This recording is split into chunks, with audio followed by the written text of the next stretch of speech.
به جا میمونه. صد ناله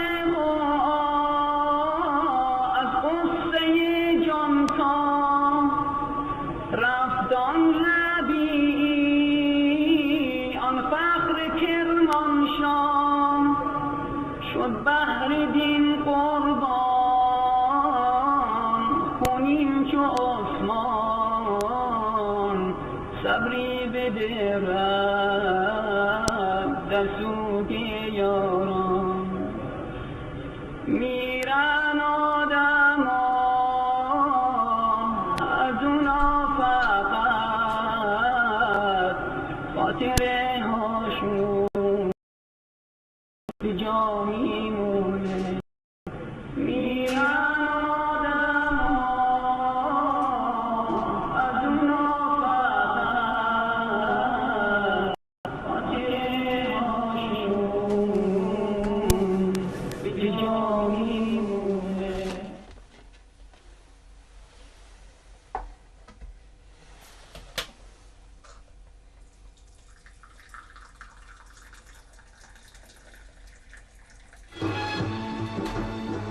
دعوت عیسی و موسی و محمد یکی است، دعوت توحید، دعوت اسلام، خداپرستی تنها. ای یهودیان، ای مسیحیان، ای مسلمانان، ای شیعیان، ای سنیان، بیایید این شرکه ها رو دور بندازیم، تنها و تنها به سوی خدا برویم.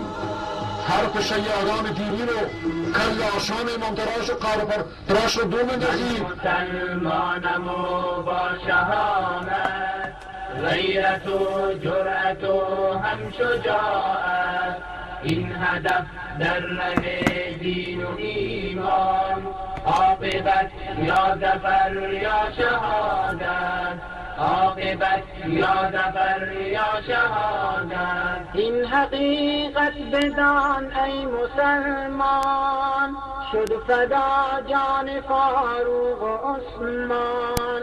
حمزه با آن جگر پاره پاره، خالد و حیدر و سعد و سلمان.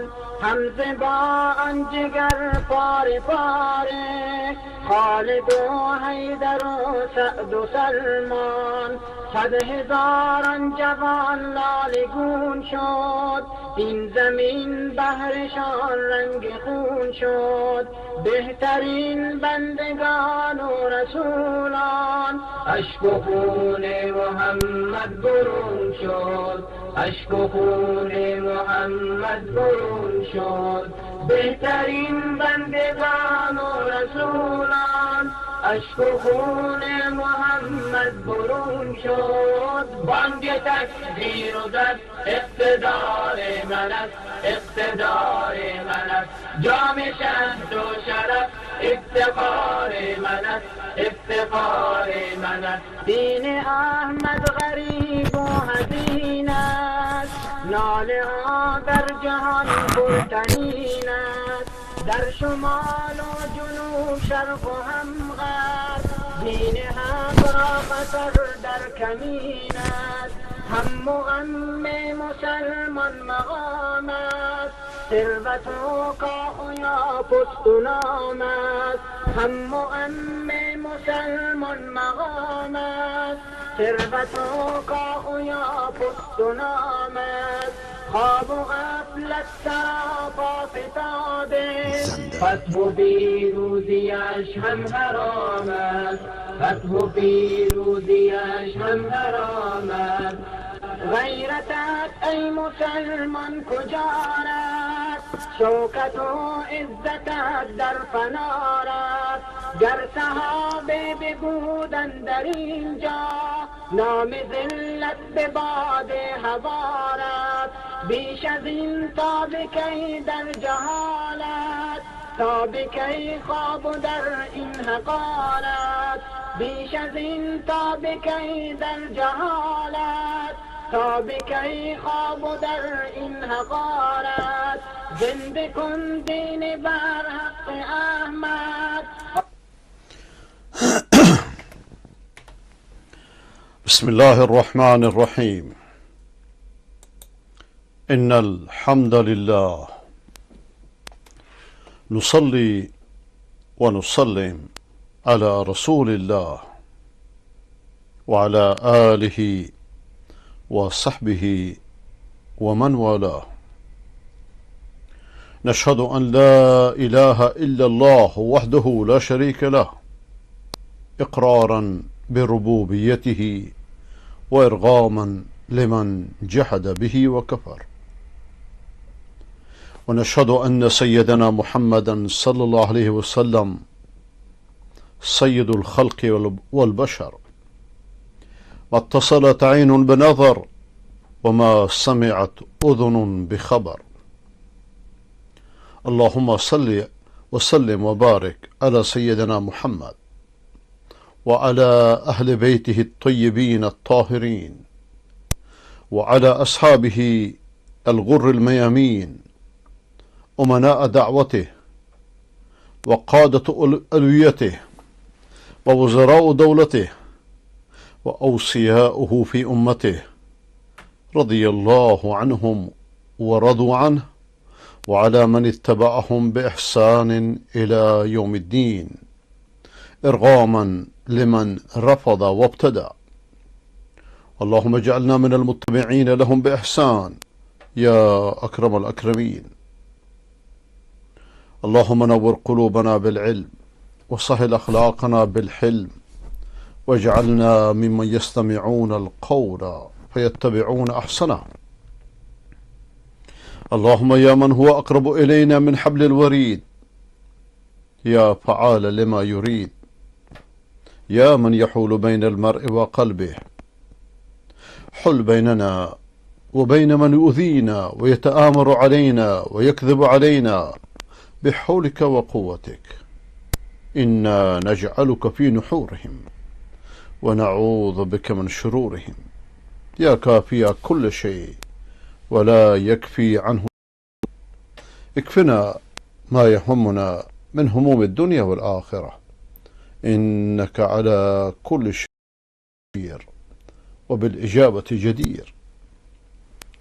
رب اشرح لي صدري ويسر لي أمري واحلل عقدة من لسانی یفقهوا قولی. با حمد و سپاس و ستایش بی حد بر خالق عزوجل، تنها خالق و تنها مالک، تنها ولی مطلق، تنها فرمانده هستی از ذرات تا کهکشانها. نه امامی در حکومت شریکه، نه پیغمبری، نه فرشته‌ای، نه بزرگی، نه کوچکی. علی رغم غالیان بشرپرست، چه در یهودیت، چه در مسیحیت، چه بعضی از فرق ضاله، بسیاری از فرق ضاله در اسلام ادعا می کنند که ولایت این چنین و آن چنین به این و آن داده اند، در صورتی که آن بزرگان از این قلوب ها پاک و مبرا بودند. و چون خداوند ذاتاً صمد و بی‌نیاز است، ولذا در ولایتش کسی شریک نیست. و برای چنین دعوت روشن و واضحی، برای چنین توحید مبینی پیغمبران فرستاده که درود خداوند بر اون پیغمبران راستین از آدم تا خاتم، به خصوص به سرورشان و تاجدارشان و امامشان و رهبرشان که همه مقدمه‌ای بودند برای ظهور منجی بشریت که او باشد، نه بچه قرتی که شیعه درست کرده که هیچ قرتی نداده، بچه کلفتی که هیچ کلفتی او را نزاییده، شاگردان کلیسا و کنیست و آتشکده در لباس تشیع همه چیز اسلام را چپه جلوه داده‌اند. درود خداوند بر او باد که دین را تکمیل نمود. خداوند با او دین را تکمیل نمود. و درود خداوند بر اهل بیت پاکش، بر عترت طاهرش، بر همسران پاک دامنش، مادران مؤمنان و صالحان، نه مادران بی تربیتان و سبابان و شتامان و چارپایانی که سینه خیز به طرف قبرها می روند و جاهلان و نادانان. مادران موحدان، مادران نیکان به صریح قرآن امهات مؤمنان. و درود خداوند بر اصحاب محمد باد که بهترین اصحاب بر بهترین پیغمبر بودند و فرماندهان لشکرش بودند، اوصیایش در امتش بودند و چنان در این راه جانفشانی کردند، مال و جان خود را فدا کردند که خداوند از عرش اعلی آیات متعدد روشن، واضح، محکم در قرآن کریم در تاییدشون فرستاد و به همه مؤمنان از اهل بیت و غیر اهل بیت دستور داد که بعد از پیامبر به نیکویی از اونها پیروی کنند، نه مثل کوردلان شیعیان آل ساسان و آل ابن سبا و آل ابن سلول به بدی به اونا پوش بدند.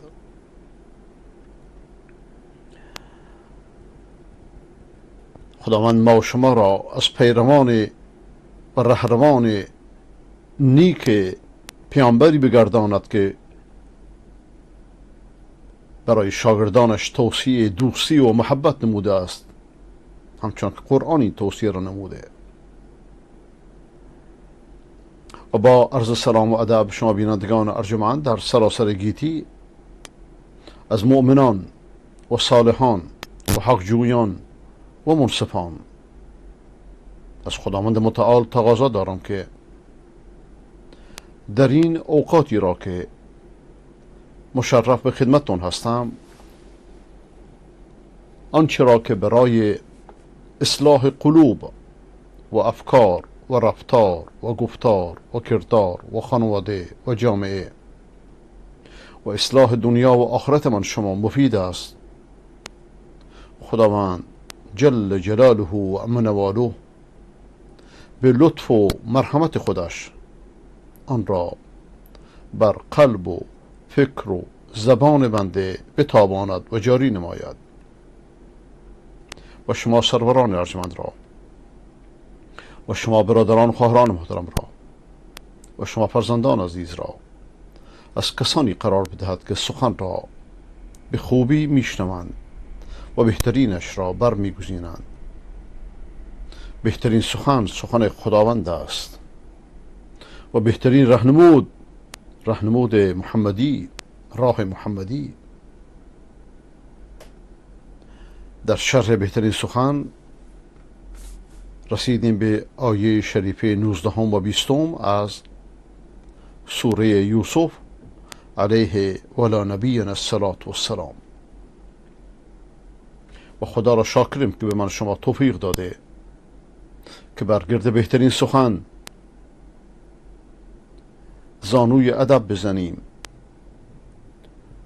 تا از فرامینش، از هدایاتش، از راه علاجهایش، از نورش، از خورشید معنویتش برای روشن کردن قلوب و افکار و رفتار و گفتار و کردار خود و روشن کردن راه دنیا و آخرت خود سود ببریم.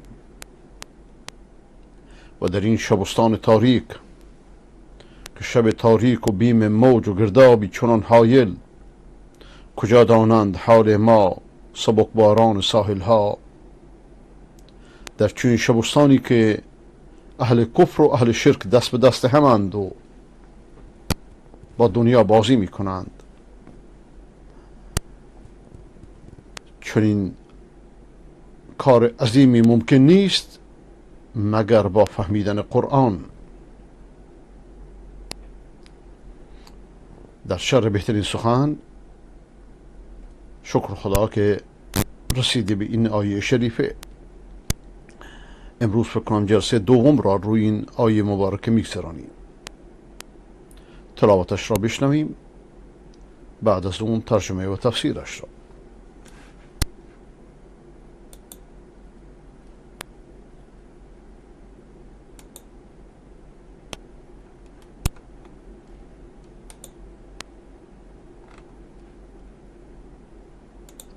وجاءت سيارة فأرسلوا واردهم فأدلى دلوه قال يا بشرى هذا غلام وأسروه بضاعة والله عليم بما يعملون وشروه بثمن بخس دراهم معدودة وكانوا فيه من الزاهدين.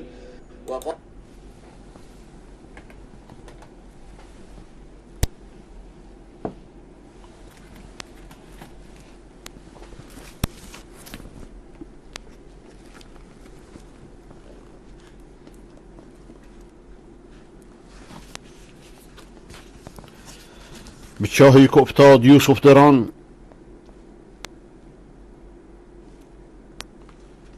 رسیدی خود از راه یک کاروان.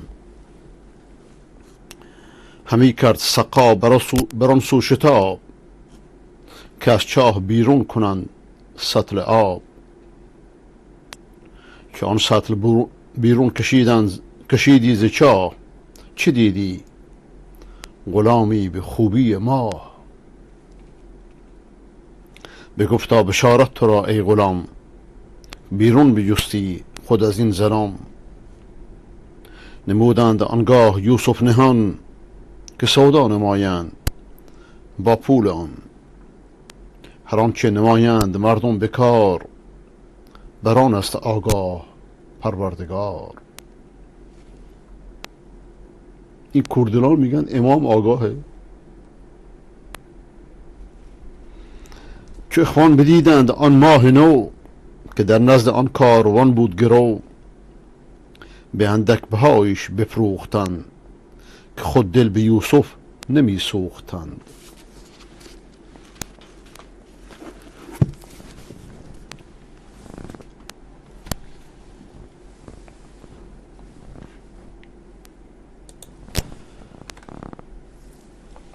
الان یوسف در راه بردگی به سوی مصر. ولذا بازگردیم به سر چاه تا آخرین پرده داستان را در این موضوع مشاهده کنیم که قرآن چطوری نقل میکنه. این چاه یا این چاله، چاه در واقع بر سر کاروان ها بود. کاروان ها معمولا تو صحرا جستجوی آب میکنن، در چاه ها، در گودال ها.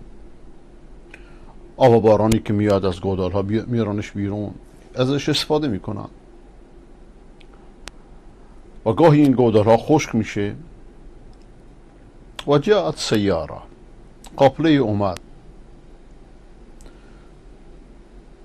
و فارسلوا واردهم، شخصی رو فرستادن که آب بیاره، سقا رو فرستادن که آب بیاره. فادلا دلوه، سطرش رو انداخت تا اینکه سطر پر از آب بشه. اینجا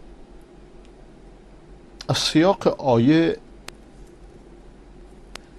اینکه یوسف به دلو چسبیده، خودشو در دلو انداخته، به ریسمان چسبیده، اینا رو ذکر نمیکنه، بلکه هدف هم اختصاره و هم پندگیری از قصه. خبر داستان سرایی نیست. هدف اینه که انسان ها بدونند خداوند چطور در چنین وقت سختی به بندگانش میرسه. قال یا بشرا هذا غلام، یوسف هیچ گناهی انجام نداده، دیگه خداوند میخواد رفع درجات براش پیش بده. هر مصیبتی دلیل بر معصیت نیست. قال یا بشرا هذا غلام، بار دیگه این که بعد از اون چه رخ داده سیاق حذفش میکنه که یوسف چطوری خوشحال میشه، چطوری به زندگی باز میگرده. اینجا باز میگرده به سرانجام قافله اصلا روح بضاعه، اونو یک کالا مخفیش کردن اونو بفروشن. چون خودش برده نبود، اون زمان بردگی و غیر بردگی بود، اگرچه این بردگی امروز شکلش عوض شده، اسمش نمونده لیکن شکلش بدتر شده، و چون خودش برده نبود اونو مخفی کردن تا بتونن بفروشنش و با اندک پولی هم اونو فروختن. و کانو فیه من الزاهدین، بهش رغبت، یعنی از زاهدان درباره او زاهد بودن. یعنی چی؟ یعنی چون میدونند که برده نیست یا شک دارن، میخوان زود ازش خلاص بشن. خلاصه اولین رنج و زحمت و مهنت اینه. لیکن شما نگاه کنید که خداوند چطوری عنایت میکنه. راه قافله در صحراه، چه بسا که این قافله از اینجا بگذره یا نگذره. کودکی مثل ماه در آغاز جوانیش، نوجوانیش، به عمر گلها در چاهی انداختنش. چطور انداختنش؟ در سابق عرض شد. لیکن چطور بلند میشه؟ چطور میاد بیرون؟ نمیتونه قبل از اینکه کاروان بیاد. و قرائنی دلالت بر این میکنه که وقتی هم تو چاه انداختنش پیراهنشو کندن. در چاه مار هست، عقرب هست، وحشت، تنگی نفس، اکسیژن به اندازه لازم نیست، چه بسا تاریکی، نه یاری، نه مددکاری، نه راهنمایی، نه خویشی، نه نزدیکی. از دامن پر محبت پدر و مادر به ته چاه، مصیبت بزرگیه. همین که تنها خودش مصیبته. زندانی رو وقتی تو زندان میذارن، تنها میخوان در داخل زندان زندانی بشه، بیشتر تکسلولی میبرنش. لیکن خداوند جل جلاله و عم نواله به پیامبرش میفرماید فانک باعیننا، تو در چشمان ما هستید. وقتی خدا با کسی باشه، من کیست که با او نیست؟ اذا العنایة لاحظتك عیونها نم فالمخاوف كلهن امان. وقتی مورد عنایت الهی قرار گرفتید راحت باش. هر چی ترس و سختی هست اینا همش امنیته، در که همه چی دست خداست. حضرت موسی علیه و نبینا الصلاة والسلام، خداوند دربارش میفرماد که درباره موسی فاذا خفتی علیه فالقیه فی الیم، به مادرش الهام میکنه. نگرانی دربارش، میترسی، اونو در دریا بنداز. این چیز هزار میلیون بار محاله. کدوم مادر که طفلشو به دریا بندازه؟ یه طفل شیرخوار تو صندوق میذارنش، میندازش دریا. در حالت عادی این یک ریسک بسیار بزرگه. لیکن وقتی خداوند به انسان اطمینان میده، ولا تخافی ولا تحزنی انا رادوه الیک و جعلوه من المرسلین. ای مادر نترس، غصه هم نخور، ما اینو باز میگردانیم. یعنی چی؟ یعنی ولایت دست موسی نیست، ولایت دست عیسی نیست، ولایت دست این که امامان زورکی شیعه بهشون ولایت بدن. فریب کاری و مکاری بیش نیست. خود اون ائمه بزرگوار هرگز همچین حرفی نزدند.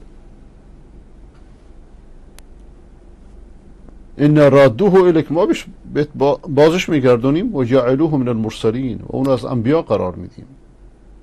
دو امر و دو نهی و دو بشارت. فاذا خفتی علیه فالقیه فی الیم، میترسید، نگرانی دربارش، خیلی تو راحت کن، بدادش دریا. حضرت ابراهیم علیه و نبی السلام در آتش انداخته شد. اینا انبیان اون موقع این مصیبت ها بر سرشون میاد، یعنی گناه کردن؟ نه، طلا رو آب دیده میکنن. آهن پوشیده رو کسی تو کوره نمیندازه که بگو دازدش.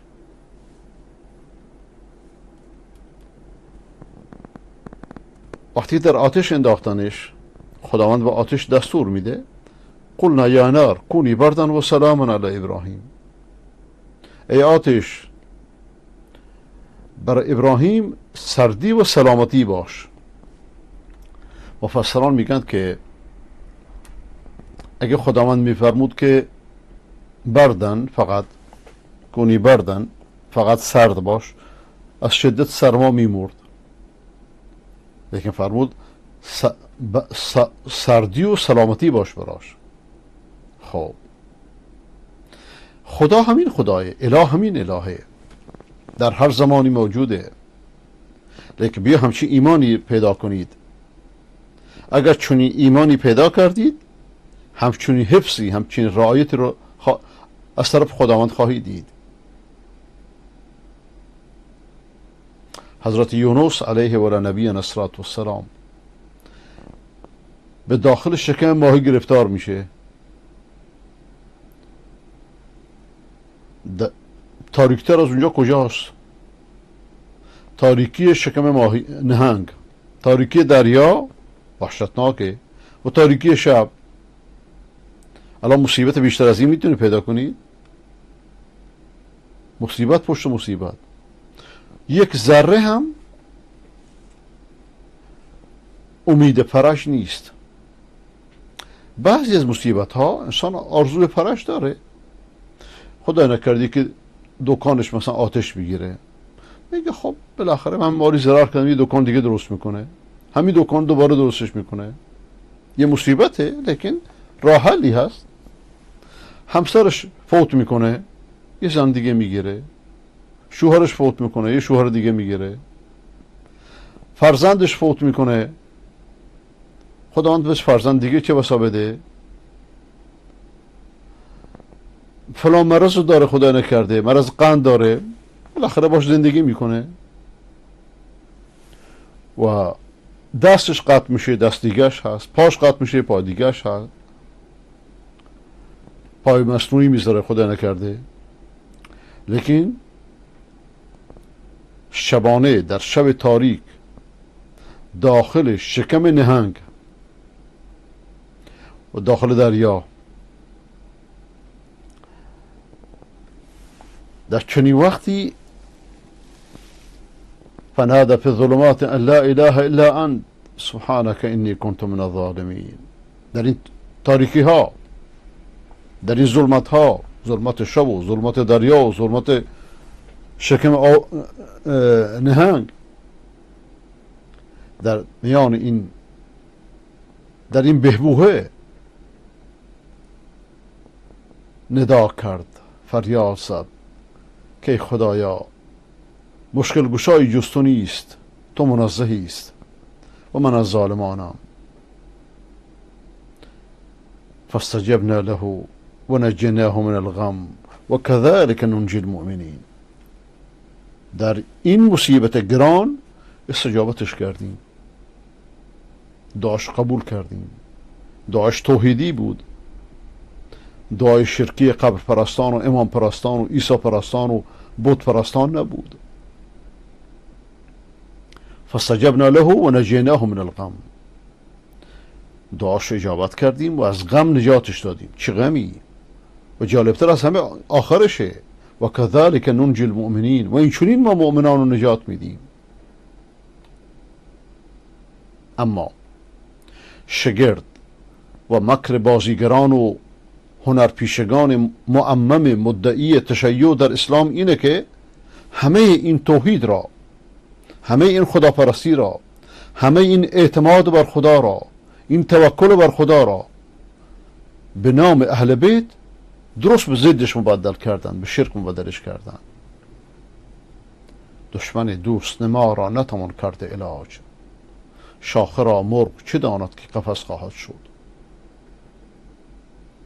این آیه بر همه من شماست، بر همه مؤمنانه. و کذالک ننجی المؤمنین. این داستان یه قانون مبدل میکنه بر همیشه. این چنینه، ما این چنین مؤمنان نجات میدیم.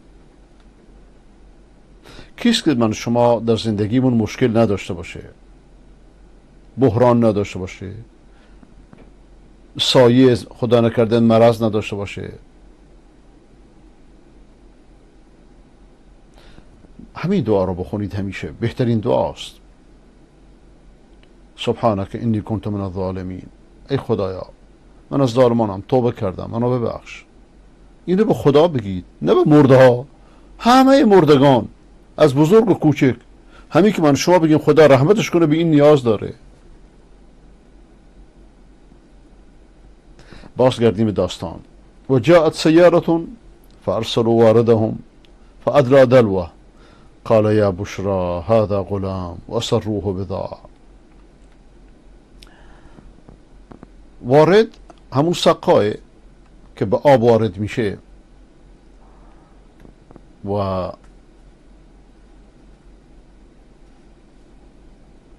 لیکن آیا لازم نبود که اینجا خداوند بگه وقتی که مثلا سطل رو برداشت؟ این چیز بدیهیه.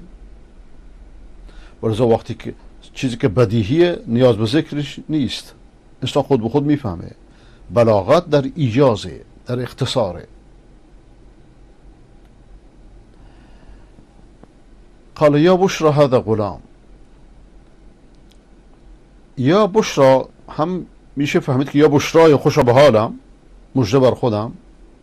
اون اومده آب بگیره، میبینه که در سطلش یک کودک ماهروخ نشسته. و اسروه بضاعة. این کالا در اون وقت به اصطلاح امروز یک کالای غیر نظامی، غیر قانونیه. انسان آزاد که فروخته نمیشه و انسان آزاد بفروشید اون موقع که قانون چون این چیزی بود پولش حرامه و اینو میدونند، ولی به عنوان یک کالا مخفیش میکنند. این امید که اونو در بازار بردگان بفروشند و پولشو بخورن.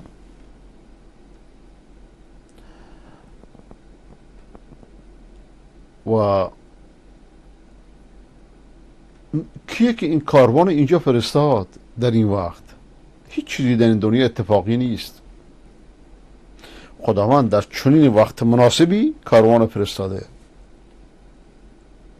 ثم جئت على قدر یا موسی. برای تقدیری که خدا مقدر کرده موسی را آورد، رسوند به دم خانه فرعون. و جاءت سیاره. این قافله، این سیاره به اصطلاح این کاروان از شام به مصر می رفتن. جالب اینجاست، همچنان که امام قرطبی نقل میکنه، راه گم کردند. از شام دارن میرن مصر، کاروان راه گم کرده. سرگردان شدن تا نزدیک این چاه وایستادن. این چاه تا حدی هم از آبادی دور بود و جالب اینه که آب این چاه قبلا شور بوده. وقتی که یوسف انداختند خدا این آب شیرین کرد. همه چی دست خداست. این سقایی که فرستادند مفسران میگن که اسمش مالک ابن زوره، بعضیا میگن مالک ابن دعر، از عرب عربه. کاروان اومده سطر میندازه، سطر میاره بیرون. یه نوجوان مثل مهتاب، مثل ماه شب 14، زیباترین انسانی که به چشم دیده تا حالا. ولذا پیامبر خدا علیه الصلاة والسلام میفرماید در حدیث که امام مسلم نیشابوری نقل می کند که خداوند نیشابور و ایران را دوباره به عقیده توحیدی بازگرداند و از عقاید اهل شرک و بدعت و امامت و ضلالت دور نگه دارد. در این حدیث پیامبر خدا علیه السلام می فرماید که من یوسف دیدم که نصیب بزرگی از زیبایی رو خدا بهش داده بود. کعب الاحبار که خودش یک یهودی مسلمان شده میگه یوسف خوش صورت بود، موهای پرپری داشت، چشمای بزرگی داشت. اینا رو حتما از تورات نقل میکنه و اندامش بسیار متناسب بود، سفید رنگ بود و دستپاهای قوی داشت. وقتی که اذا ابتسم رأيت النور من ضواحكه، وقتی که میخندید گویا که نور از دهانش بیرون می آمد. وقتی که سخن میگفت گویا که شعاع خورشید از دندانهاش میاد بیرون و شبیه آدم بود علیه و نبینا السلام. وقتی که خداوند آدم رو خلق کرد و درش روح دمید قبل از اینکه معصیت گرفتار بشه، معصیت چهره انسان رو عوض میکنه و گفته شده که این زیبایی رو یوسف از جدهش ساره به ارث برده. خود ساره 1/6 زیبایی جهان رو داشته. مالک ابن زعر، این مالک ابن زعر که سقای ابن نوید ابن مدیان ابن ابراهیم و در یک از روایت ها یک از نوادگان اسماعیل ابن ابراهیم خلیل الله، خدا داند روایت های بنی اسرائیلیه. و مادامی که مخالفت با قرآن نداره انسان میتونه نقل کنه، چون اینا احکام برش مرتبط نیست. قال یا بشرا هذا غلام. در این مورد هم قرائت های متعددی هست، یکی یا بشرایه، یکی یا بشرا، در معناش هم دو معنا داره. یکی که اسم غلامه، اسم پسر بچه، معنی دوم که اسم شخصی، یعنی نه اسم یوسف، شخصی که باش هست، و یا این که میگه که ای بشارت الان وقتته که اومدی بسراغم. به هر حال همچنان که امام قتادی و امام سدی میگن وقتی که دلبش رو انداخت، سطرش رو انداخت، یوسف سطر رو گرفت و اومد بیرون. امام قتاده میگه که مالک ابن زور که من یه برده پیدا کردم. سدی میگه که یه شخصی رو به نام بشرا صدا کرد. هر حال اقوال متعددیه. شاید سخن قتاده در اینجا قوی تر باشه، لیکن در قرآن اسم هیچ کدومشون نیامده.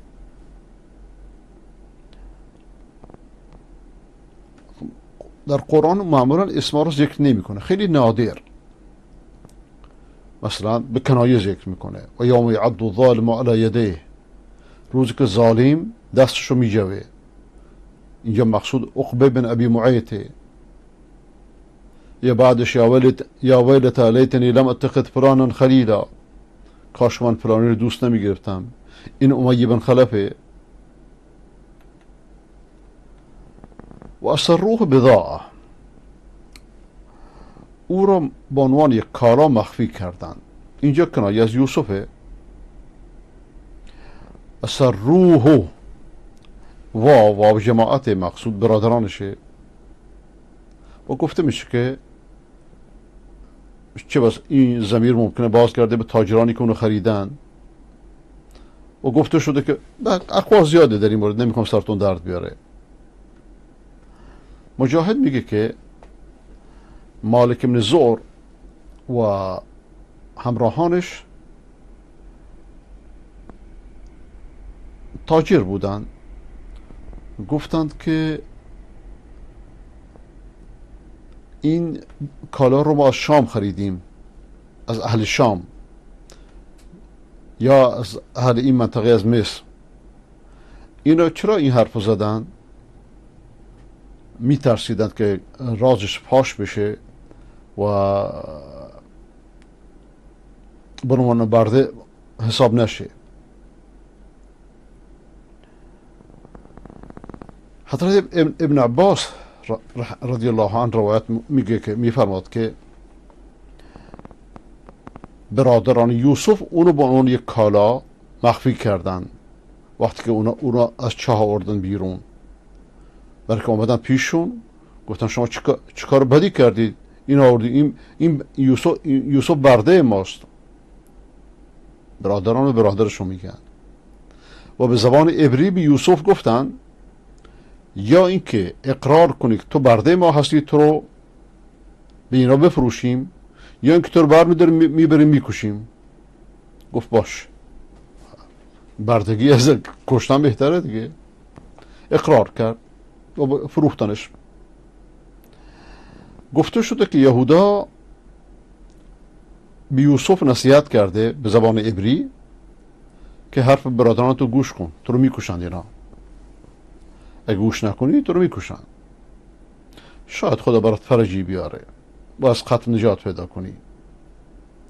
ولذا یوسف موضوع رو پنهان گذاشت به اینکه از قتل نجات پیدا کنه. مالک بن زور وقتی اونو دید گفت که والله ما هذه سمت العبید، به خدا قسم که این شکل بردگان نیست. برادرانش گفتند که این در دامن ما بزرگ شده، اخلاق ما رو گرفته، آداب ما رو گرفته. مالک ازش سوال میکنه که ای کودک چی میگی؟ گفت راست میگن، من در دامن اینها بزرگ شدم و با اخلاق اونها از اخلاقشون متأثر شدم. مالک میگه که اگه اینو بفروشید من از شما میخرم. ازشون خرید.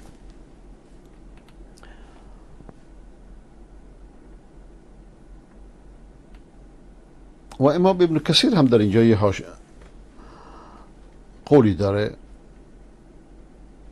والله علیم بما یعملون، یعنی خداوند داناست، میدانه اون چرا که برادران یوسف و مشتریان انجام دادن و او میتونه اینها رو تغییر بده، لیکن در تقدیرش یک حکمتی هست. خداوند میذاره تقدیرش، قضا و قدرش رخ بده. الا له الخلق والامر، هم امر و هم خلقت از آن اوست. ببین قرآن همش تاکیدش بر اینه. ولذا شیعه دادش به یه بچه کلفتی که هرگز از مادر متولد نشده قرآن مسلمان ها رو بدوزه. امام زمان قرآن دوز درست کردن برای مردم. و این آیه جالب اینه که امام ابن کثیر استنباط بسیار جالبی داره. بگه این تعریضه به خود رسول خدا صلی الله علیه و سلم. اشاره به اینه که ای پیامبر، ای محمد، من از اذیت آزاری که از قومت بهت میرسه آگاهم و میتونم اینا رو دفع کنم، لیکن من به شما فرصت میدم و عاقبت رو برای تو قرار میدم. همچنان که یوسف رو سرانجام به حکومت رسوندم و سرانجام با او بود، سرانجام تو نیز چنین خواهد شد. پیروز میشید و حکومت به دستت میفته. و آخر دعوانا الحمد لله رب العالمین و صلی الله علی سیدنا محمد و علی آله و صحبه اجمعین.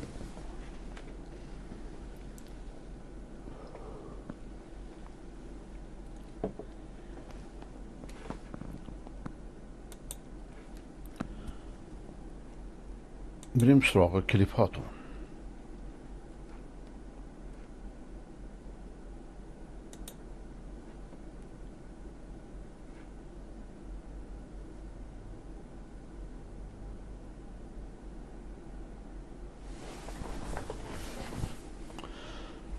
آقا شما نوشتی صوفی قاسم زندیق بنابر طبیعتی که از صوفی محمد عمر داشت مفتی صاحب را، مفتی خدانزار را دقمر کرد. چطور؟ اولا چرا میگی زندیق؟ به مسلمان زندیق گفتن درست نیست مگر اینکه شما دلیل محکمی داشته باشید.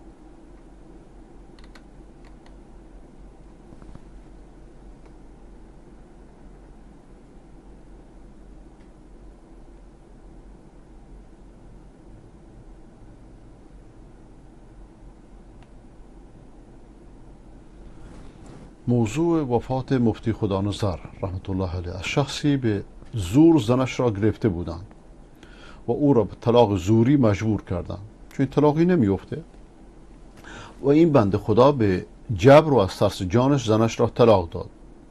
طلاق نمیفته، الکیه. اگرچه در مذهب حنفی میفته لیکن قول راجح اینه که نمیفته. رفع عن امتی الخطا و نسیان و مسکره علیه. از امت من 3 مسئولیت برداشته شده. یکی در نماز اشتباه کرد، بخشیده، معافه. یا اینکه فراموش کرد، یا اینکه چیزی رو به زور به سرش بیارن. آقا به زور شراب بخور، به زور فلان کار رو بکن، گناهش معافه، پاک شده. و بعد از این ماجرا این شخص به مفتی صاحب در دارالافتای مکی مراجعه میکند و ماجرا را بازگو میکند. مفتی صاحب بر عدم طلاق فتوا میداد. من شخص عالمی بود، شخص مقلد محضی نبود مفتی خدانظر، خدا رحمتش کنه. و دلیلش این بوده که همانطور که ایمان عمار بن یاسر رضی الله عنه در وقت چی؟ در وقت جبر پا برجا بوده، طلاق زن که سهل است در وقت ترس از موت و مجبوری جاری نمیشد و ایشان این فتوا را مکتوب کرده و به فرد مراجعه کننده میدهد و این فرد فتوا را پیش محمد عمر سربازی میبرد. صوفی قاسم زندیق باز زندیق میگه. چرا آقا زندیق؟ اینا که اختلاف رأی، این ربطی به زندیق نداره. بنابر طبیعتی که صوفی محمد عمر داشت مفتی صاحب را دقمر کرد. چطور؟ و محمد عمر زیر فتوای مفتی صاحب می نویسد بر این فتوا باید گریست. نه، اون بخاطرش تقلید شدید مذهبه. این مصیبت در بیان مقلدان هست. ولذا اولین ایرادی که بنده در از دولت طالبان گرفتم همین بود و بر این حرف باید گریست که وضعیت عالم اسلامی به کجا رسیده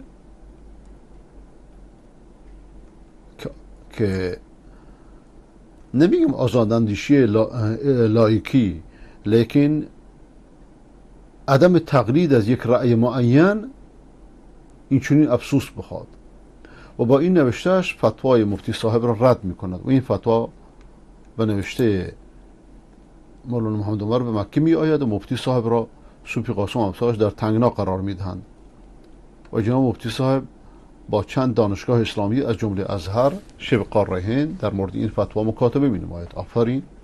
و فتوای مفتی صاحب را تایید می کنند. بعد از این ماجرا صوفی قاسم و اطرافیانش از رو نمی روند، دست به اقدامی ننگین و شرم آور علیه مفتی صاحب می زنند. صوفی قاسم به مریدان و کورش دستور میداد که مفتی صاحب را در تنگنا قرار دهند و این مریدان کور در یادداشت‌های آن هم به تعداد زیاد مفتی صاحب را در این یادداشت‌ها انواع و اقسام فحش و ناسزا میدهند و از پنجره و سوراخ در و اتاق محل کار و مفتی صاحب در مکه به داخل اتاقش میاندازند. عجب، تا این اندازه؟ زمانی که مفتی صاحب در اتاق را باز میکند و این یادداشت‌ها را که پر از دشنام‌های رقیق هستند مواجه میشود و ایشان را خیلی ناراحت میشوند و از شدت ناراحتی ایست قلبی میکنند و در روز جمعه 23 اردیبهشت 79 جناب جعفری تسلیم میکنند. من فکر میکنم یه داستان بیشتر شبیه. مفتی صاحب مرد قوی بنیه‌ای بود، قوی الاراده‌ای بود. فکر نمی‌کنم به خاطر ایراد چند نفر دق دل بکنه. خواهش میکنم در تحلیلتون دقت بیشتری بکنید.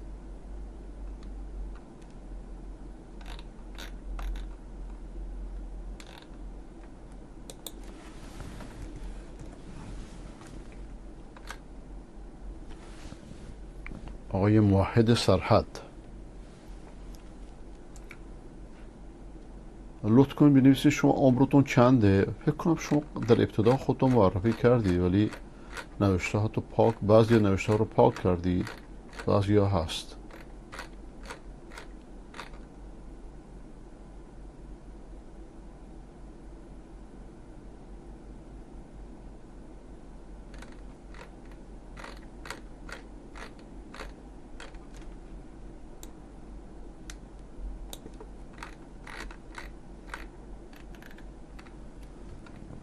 بله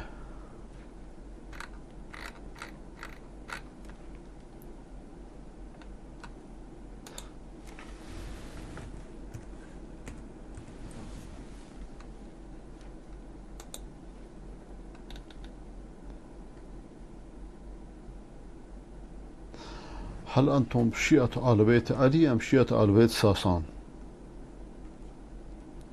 شما شیعیان آل بیت علی هستید یا آل بیت ساسان؟ ببینیم.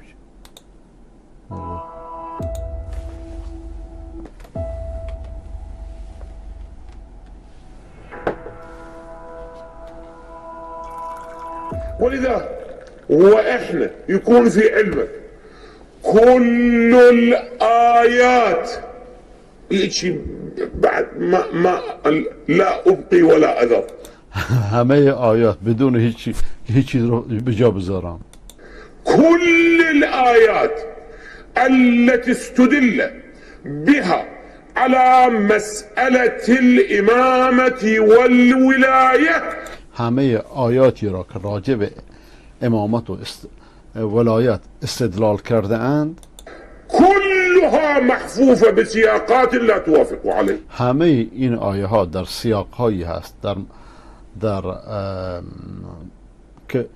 که به امامت و ولایت موافقتی نداره. یعنی شیعه داره دروغ میگه.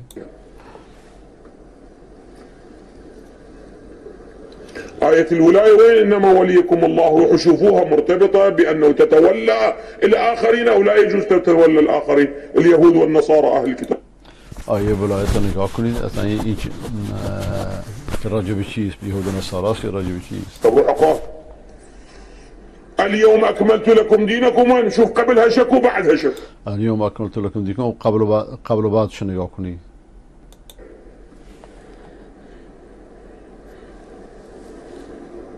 آية الإمامة مال إبراهيم أصلا أنتم شو عليكم بإبراهيم؟ آیه امامت راجع به ابراهیم، اصلا شما رو چی رفته به ابراهیم؟ أخيرا قايل أصلا أنتم شو عليكم بإبراهيم؟ الله ده يقول لإبراهيم إني جاعلك للناس إماما، شلون يطلع من بطنها إني جاعل عليا إماما؟ خب خداوند به ابراهیم میگه من تو رو امام قرار میدم، از بعد این شما چطور دو امامت علی در میاری که علی رو امام قرار میدید؟ این چه رفتی به اون داره؟ شنو علاقته؟ تقول لي رواية؟ احنا قلنا بابا البحث شنو هو؟ اصطفوا معنا على صراط. میگه روایت. خب ما اتفاق کردیم که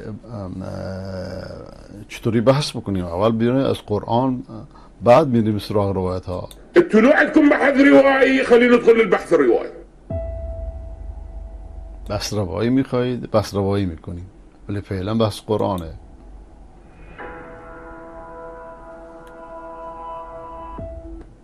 ماشي الشيء اللي انتظرونا ده في العنوان. هذا الكرام سلام الله عليكم ورحمة وبركاته، أهلا ومرحبا. خب این که مقدمه خود نوار 1 ساعت خورده ایه، ترجمهش طول میکشه.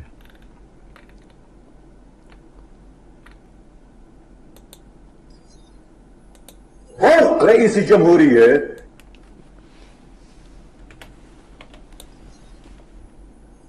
رئيس الجمهورية أمين عام حزب الله.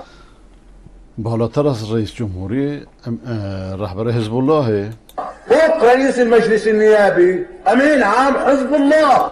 بالاتر از مجلس شورا مجلس نمایندگان باز امین عام حزب الله، مدیر حزب الله. فوق حسان دياب أمين عام حزب الله. بالاتر از نخست وزیر حسان دیاب باز هم امین عام حزب الله. إذا هو الأساس. بس اساس اونه. هو لازم يتحاكم أولا پس اوست که داره حکومت میکنه نه اینها. كلبناني. اولا من که به عنوان یه لبنانی، این خودش اولی مدیر حزب الله شیخ صبحی توفیلی مرد بسیار شجاعیه. شیخ صبحی ومن ورائه خامنئي و از پشت سرش خامنه ایه. أكثر سفل مجرمين في العالم هؤلاء من رئيس و بدترین پست ها و مجرمان همین ها هستند، از رئیس جمهور تا بقیه. جمهورية وانت نازل. هؤلاء ارتكبوا جريمة قتل مروع اینها مرتکب جریمه قتل شدند، ملت لبنان رو برباد دادند. على الشعب اللبناني. طب هاي الدولة صار عليها احتجاجات، نحن احتجينا عليها سنة 97. این دولت ما در سال 97 اعتراض کردیم بهش. اجى حدا حماها وحمى كل اللصوص. یه شخصی اومد هم اینها رو هم همه دزدان رو ازشون پشتیبانی کرد. غیر از خامنه‌ای کیه؟ إيران. إيران. حزب الله. سلاح حزب الله. سلاح ایران و حزب الله پشتیبان همه دزدانند. إيران. 17 تشرين و سلاح از ایرانه. صار في ثورة وانتفاضة. من حمى الزعران؟ در 17 فلان ماه مثلا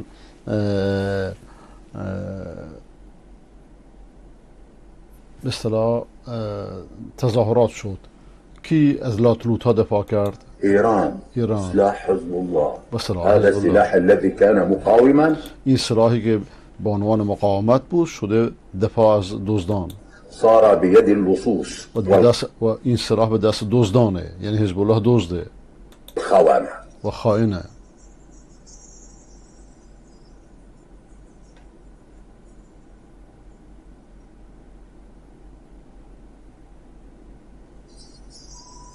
ما فعله خامنئي وجماعة الأمريكان في العراق و آنچه را خامنه‌ای و امریکایی‌ها در عراق انجام دادند، فعله خامنئي وجماعة الروس في سوريا و آنچه را خامنه‌ای و روسیه در سوریه انجام دادند، فعله خامنئي وجماعته في لبنان آنچه را خامنه‌ای و گروهش در لبنان انجام دادند، فاق ما فعله له. بیشتر از آن چیزی است که هولاکو انجام داده. هولاکوی اصل خامنه‌ایه. دولة في لبنان ما في. در لبنان دولتی وجود نداره.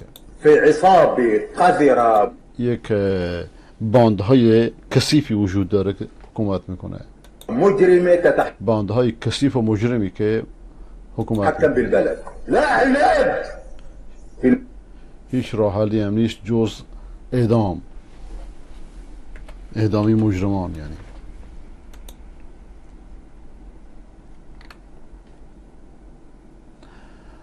درخواست ایران برای عضویت غیر دائمی شورای امنیت حتی یک رأی هم نیاورد. خانه از پای بست و ایران است.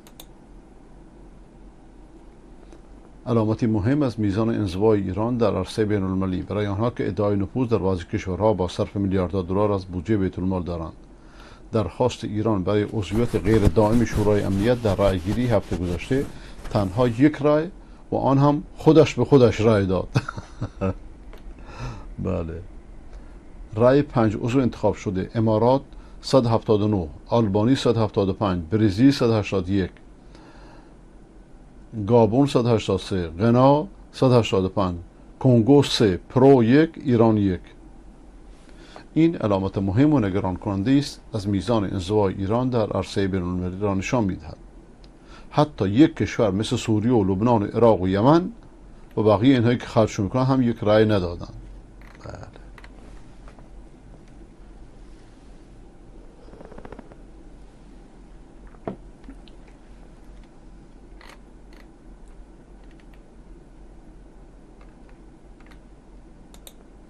دو موضوع مرا وادار کرد که خمینی را به ایران بپذیرم.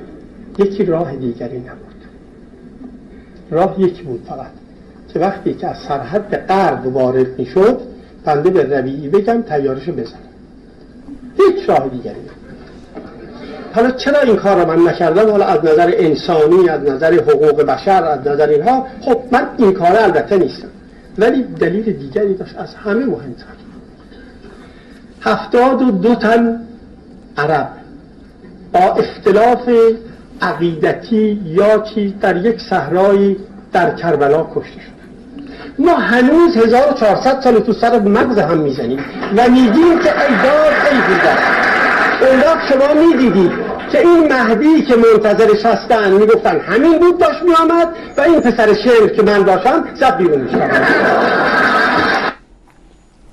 بله، ولی راه حلش این نبود. اگه شما آگاهی می داشتید راه حلش این بود که افکار اینها رو در معرض بحث و چالش قرار بدید تا جامعه روشن بشه.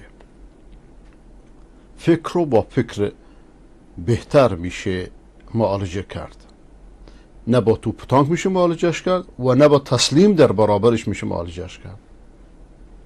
اگر شما به عنوان آخرین نخست وزیر شاه و اگر رژیم شاه این آگاهی رو می داشتید و این آزادی رو می دادید که افکار اینها کتابای خمینی داخل کشور باشه، مردم کتاباشو بدونن، حرفاشو بدونن و روشنفکران دینی که واقعا مصلحان دینی هستند امثال آیت الله برقعی و مدرسهش آزادی سخن می داشتند، کسی حرفای اینها رو به پشیزی نمی خرید.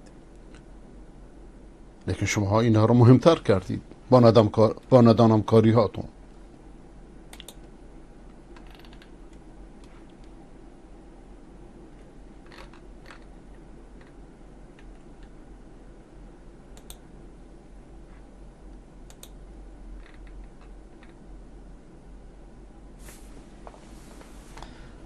بفرمایید. در سیگار و حشیش تقسیم میکنن برای زائران.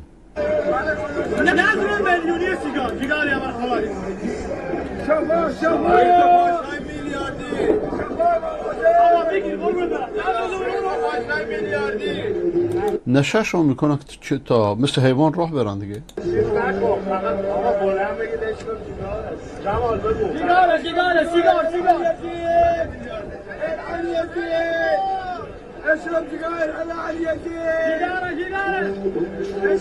بدترین اهانت به حضرت حسین بدتر از این میشه.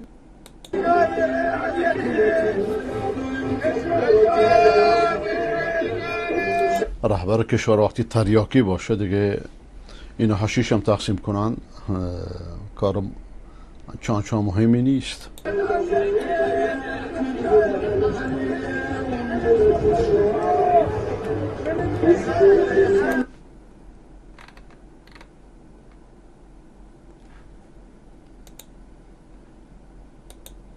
آقای عبدالله از روسیه: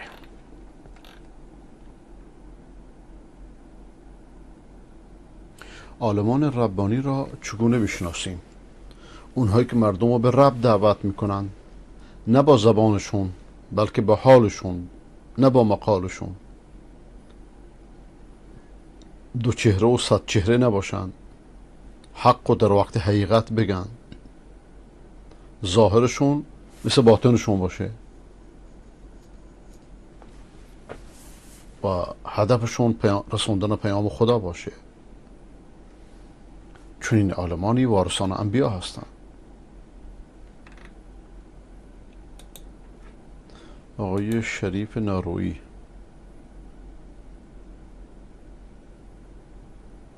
این جوان را به خاطر این حرفا مقلدان عبدالحمید میخواستن شهیدش کنن. ای بابا.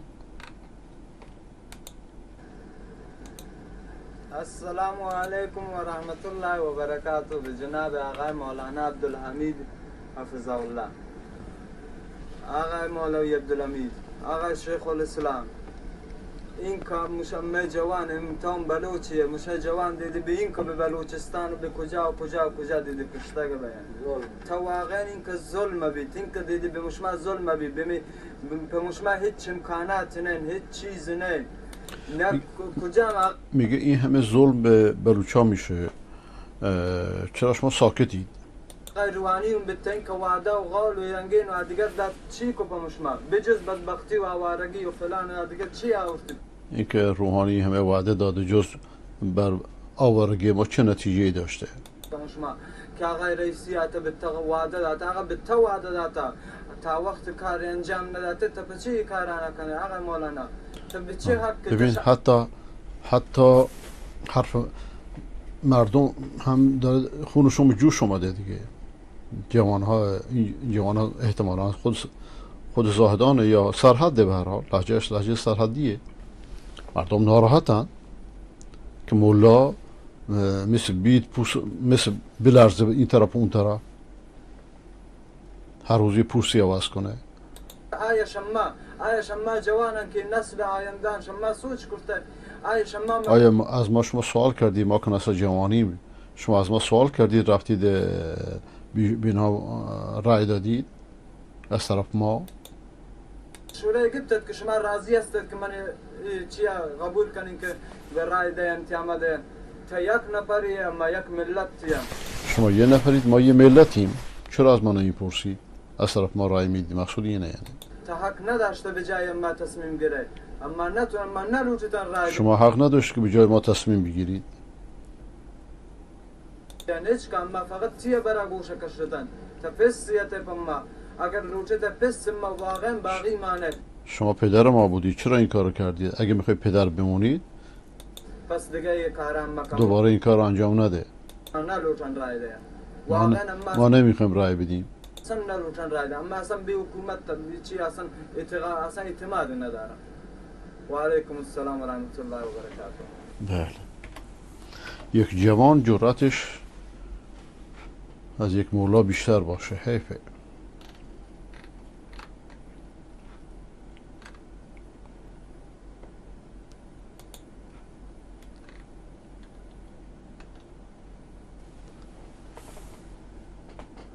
آقای عبدالرحیم جانباز سابق، علیکم السلام. جناب استاد و داداش، اولا من به سهم خودم از حکومت امارات طالبان حمایت میکنم و مطمئن هستم که پریدان رابطی که عملا 40 و چند سال مار خوردن و افعی شدن داعش بازی خواهند کرد، چه مستقیم چه غیر مستقیم.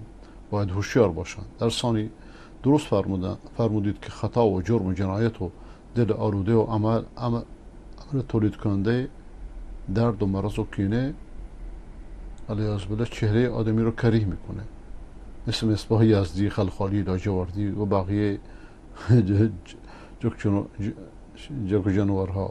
بله متاسفم. آقای عبدالمؤمن از تاجیکستان، قرآن را به روایت مقامات خواندن ممکن است یا نه؟ بله، با مقام ها میشه قرآن خون، شرطی که موسیقی ساز و آواز نباشه. با عراقی ها با مقام های متعدد قرآن میخونن، خیلی هم خوب میخونن. آقای عبدالرحمن، علیکم السلام الله. این سخنات دقت کنید. در این ویدیو این شخص میگوید الله خلیفه انسان است. الله خلیفه انسانه؟ لطفا به حدیث که میگوید دقت کنید، توضیح. اگه طولانی نباشه. الله خلیفه بنده مؤمنش است. الله خودش خلیفه بنده مؤمن است. برای یعنی این حرف خیلی احمقانه. الله خلیفه انسان نیست. انسان و خداوند و جعلنا منکم خلیفه، انسان و خلیفه قرار میده. بله، اونم چه خلیفه و موضوع دیگریه، لیکن الله خلیفه این یارو عوض کرده جاروش، نکنه فارسی بلد نیست. چی برای که بنده از دنیا میگذرد الله خلیفه او است، الله باقی میماند پس از اون. پس الله میشه نه، اون موضوع دیگریه. اون موضوع دیگریه. شما وقتی دعا میکنید، در سفر میرید، خدا رو جای خودت قرار میدید، به این معنا که خداوند خانوادات رو حفظ کنه. اما این سخن که الله خلیفه انسان روی زمین، این نادرسته. خلیفه همون انسان. چه خیلی پیغمبر بزرگوار صلی الله علیه و سلم میفرماید در حدیث دجال، پیغمبر چی میگه؟ و ان یخرج و انا فیکم فانا حجیجه دونکم. وقتی که دجال که میگه برای من وقت بگیره. شما وقتی میخواهید یه نواری جواب داده بشه مثل هدایت شده هیئتی بنویسیدش همشون.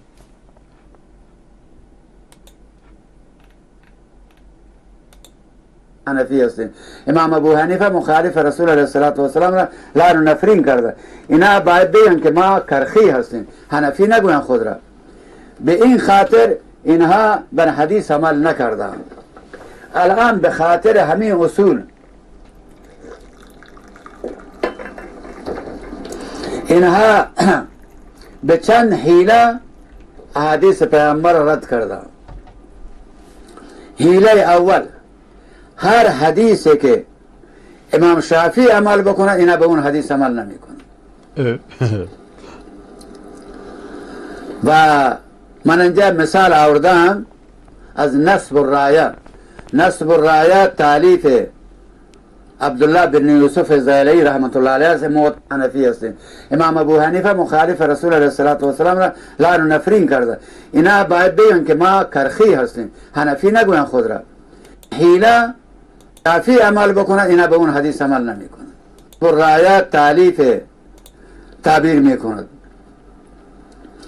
این در نصب الرایه میگوید در صفحه 210 میگه احادیث الخصومه، احادیث طرف ما، احادیث دشمن ما که امام شافعی باشد فلان اون حدیث را بعد میارد. در صفحه 240 میگه احادیث الخصومه، احادیث دشمنان ما در مورد خواندن رکعت دوم در نماز فجر بعد از طلوع آفتاب. در حدیث داریم که اگر شما یک رکعت خواندید آفتاب طلوع کرد رکعت دوم را بخوانید. میگه این حدیث را امام شافعی عمل کرده، به نام خصم آورده، لذا ما به این حدیث عمل نمیکنیم. و خب سابقا تعصب مذهبی بوده دیگه، این تعصبا کم شده. در دنیای عرب این تعصبا الان نیست، فقط در مدارس دیوبند تا اندازه ای هست و مدارس بریلوی ها و در میان ترک ها متاسفانه. یعنی در میان عجم این تعصب هنوز هست، اما در میان عرب خیلی خیلی کمتر شده.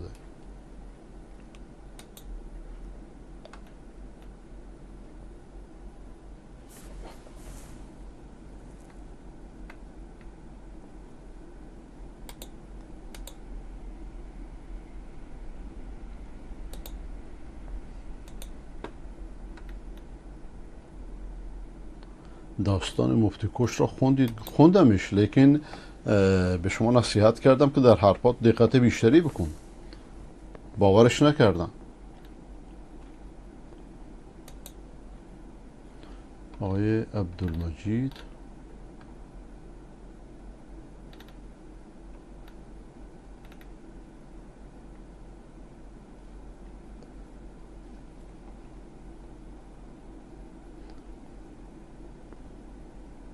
اون جوان رو میخواستن شهید کن، نوکرای عبدالحمید بعدش وادارش کردن بیاد معذرت خواهی کنه از صوفی عبدالحمید. من 25 سالمه، حالا خدا رو شکر چند سال بهشون رای نمیدم و قسم خوردم هیچ وقت به اینها رای ندم. بله.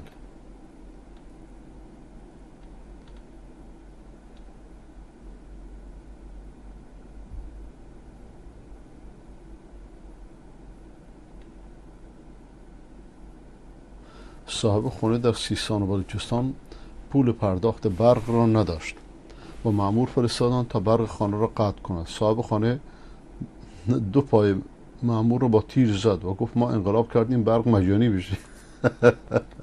عجب عجب روزگاری ها.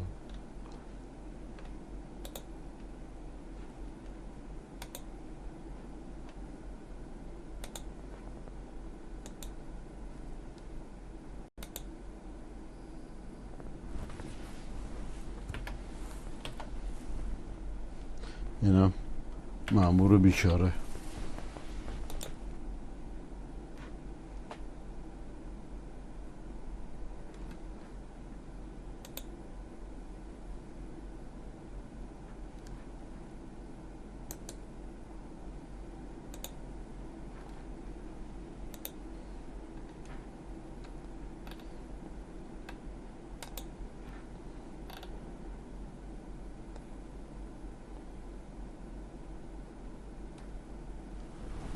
زلزله چطوری به وجود میاد؟ اینو باز زمین شناسا بگن، از نظر طبیعی باز زمین شناس بگن که چه سبک‌های تکون میخوره زیر زمین که زلزله به وجود بیاد، لیکن همه اینها دست خداست، یعنی تعارضی به هم دیگه نداره. در قرآن الله ذکر کرده که مردگان در قیامت پا میخیزن 100%. پس بعث یعنی چی؟ بعث یعنی برانگیختن. از اصول عقایده، کسی معتقد نباشه مسلمان نمیشه.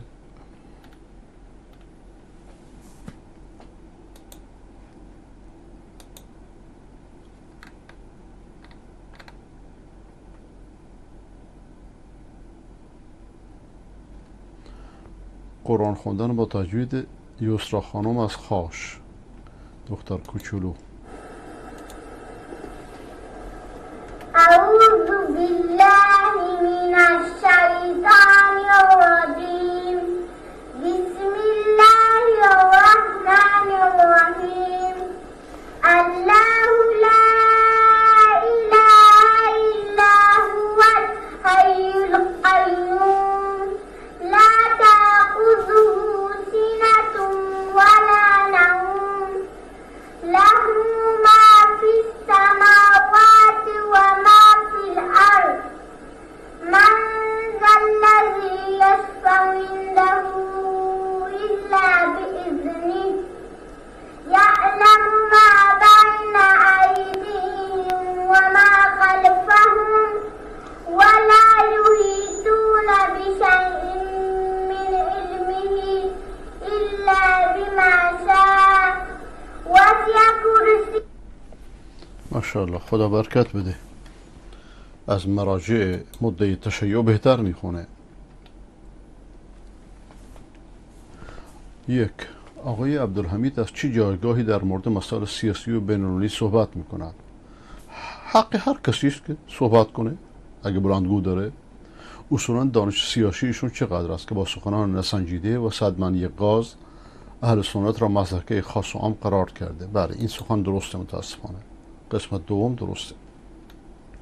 همسو شدن با جریان‌های سیاسی مختلف و عمدتاً مخالف هم و هزینه کردن از اعتبار اهل سنت برای احزاب سیاسی و کاندیداهای گوناگون بر چه اساسی؟ اینم ایراد کاملا وارده. جایگاه علمی ایشون بدون شوآف و جنجال‌های رسانه‌های همسو تا چه حد است و اساساً در معادلات اهل سنت چه وزنی دارد که به رهبر خودخوانده اهل سنت ایران تبدیل شده؟ نه، تبدیل شده برای اینکه جای نشسته که مولانا عبدالعزیز نشسته، فقط همین. اساساً مشروعیتش به عنوان رهبر اهل سنت ایران، نه، اهل سنت ایران کسی نمیگه، بلوچستان، و نه حتی بلوچستان که دارای علمای بزرگ در شهرهای مختلف از کجاست. دستاورد چند دهه امپراتوری خودمختار ایشون برای مردم محروم از اون بلوچستان چی بوده؟ هیچ. لطفاً چند بار بیان کنید. هیچ. بهتر نیست به همان بوسیدن دستش توسط رعیتش بسنده کنه و پای مبارک را از گلیمش دراستر نکند؟ در مکتبی که کجروی احتمالی امیرالمؤمنینش با شمشیر یک فرد عادی به راه راست برمیگردد، دفاع بیچون و چرا از یک طلبه عادی صاحب قدرت را چگونه توجیه میکنند؟ شرح وظایف یک امام جمعه چیست؟ شوآف و هر روز خود را در رسانه‌ها مطرح کردن و دخالت در اموری که خود را از درک صحیح آن عاجز است با زعامت دینی مأمومین شهر خودجوش. متاسفانه این حرفا اکثرش درسته. آقای سامان از بلوچستان.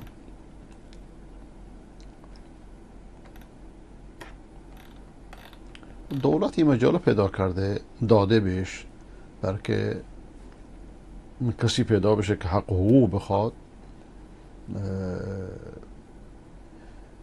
برای دولت سخته، ولی رهبر اون کسی است که رنج مردم میکشه، اون عالمی که بخصوص از داخل که درد و رنج مردم میکشه بیان میکنه، اون رهبره. آقای عبدالله از خراسان. علیکم السلام و رحمت الله. با تشکر از برنامه‌های پربار شما سوال داشتم. در نماز بین حمد و سوره آیا باید حتما بسم الله الرحمن الرحیم بخوانیم یا بسم الله اول کافیه؟ نه، بخوانیمش بهتره. ولی اگر نخواندی نمازت باطل نیست.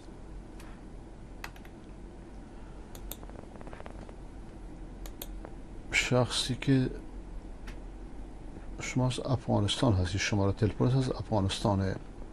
عبدالرحمن هستم از بغلان افغانستان. بله، من هر شب برنامه‌تون رو تماشا میکنم و نمبر واتساپتون رو از برنامه گرفتم. آیا در واتساپ گروه دارید یا شماره برنامه تون؟ نه، گروه ندارم، فرصتشو ندارم، لیکن این شماره برنامه سوال هایی که مطرح میشه تا حد امکان در برنامه زنده جواب داده میشه و خیلی خوش آمدید آقای عبدالرحمن. قبل از اینکه سوالتون رو جواب بدم اجازه بدید اسمتون رو یادداشت کنم.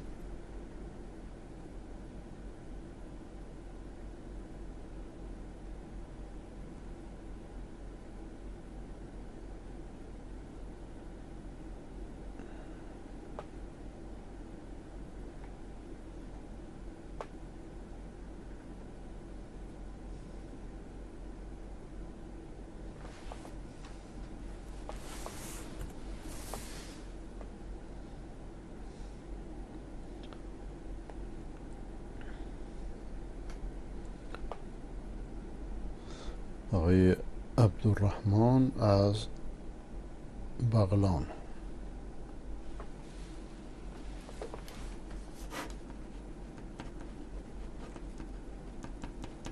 خب یک سوال داشتم، در نماز جماعت خفیه مقتدی چی باید بکند؟ آیا پشت سر امام نمازش را تکرار کند یا خاموش بایستد؟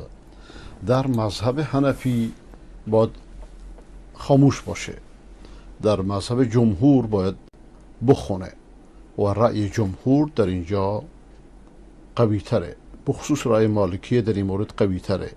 اون اینه که یعنی ادله ها رو بیشتر از دیگران جمع کرده. اون اینه که اگر امام بلند خوند گوش کنه، اذا قرئ القرآن فاستمعوا له. وقتی که یواش خوند بخونه. اینکه قرائت امام قرائت معمومه در نماز سری درست نیست.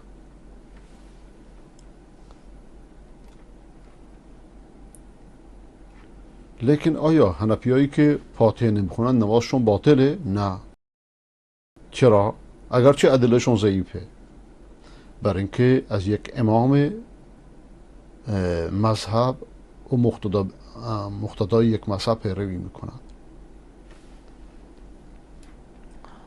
آقای شاگرد از ارومیه: استاد اول برنامه اون کتاب شعری میخوانید چه کتابی است؟ آیا بنی اسحاق کرد بودن؟ اگر بله، اون کتاب ترجمه شعری قرآن میخونم، مال قرآن مجید، ترجمه منظوم امید مجد در ایران هست، ترجمه شعریه. اما آیا بنی اسحاق کرد بودند؟ نه، بنی اسحاق بود. بنی اسرائیل و کردی یکی چطوری جمع میشه؟ بله.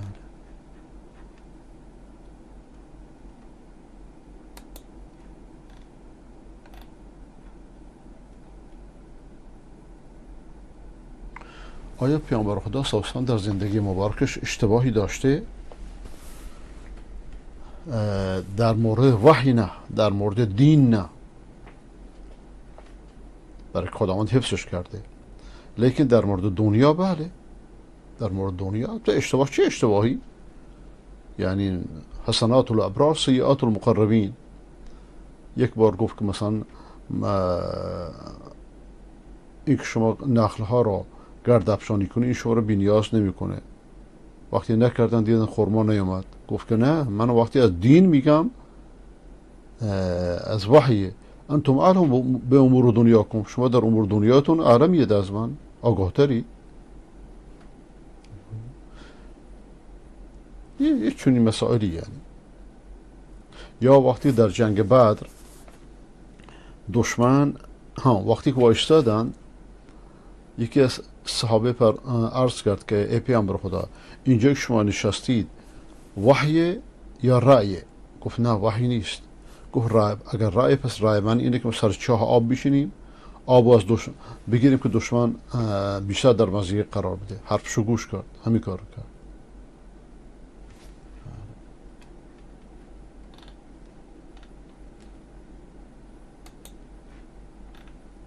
آقای امید شاهوزایی علیکم سلام. آقایون که سلام میکنه، خب مطلبی اگه دارید بنویسید، مطلبی ندارید سلام تنها که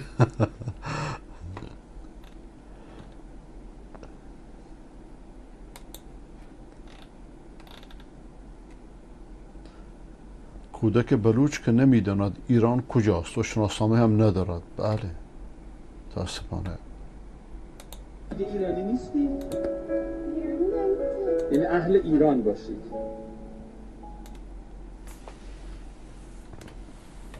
ایرانی نیستی؟ یعنی اهل ایران باشید. ایران کجا؟ ایران اینجایی که ما هستیم اسمش ایرانه دیگه. شما ایرانی چرا شناسنامه ندارید آخه عزیز دلم؟ خداوند حق اینها را خامنه او در دستش بگیرد.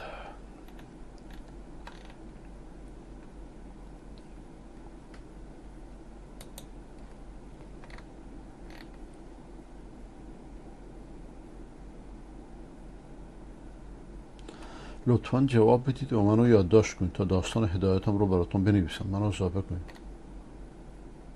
خب با چه اسمی شما که هستید و داستان هدایت رو بنویس ببینم چی هست.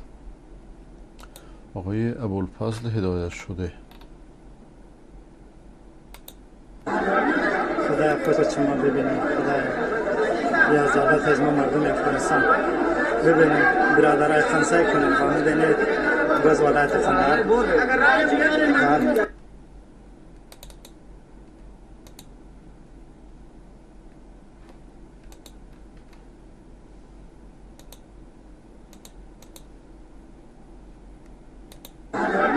خدا خوش شما ببینیم. خدا یا زالت از ما مردم افغانستان ببینیم برادرای خمسه کنیم خانه دنید گز ولایت قندهار.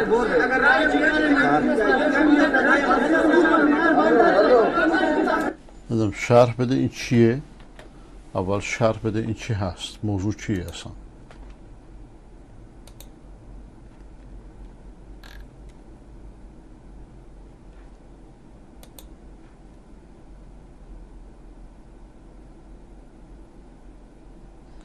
آقای سریا کریمی از مریوان،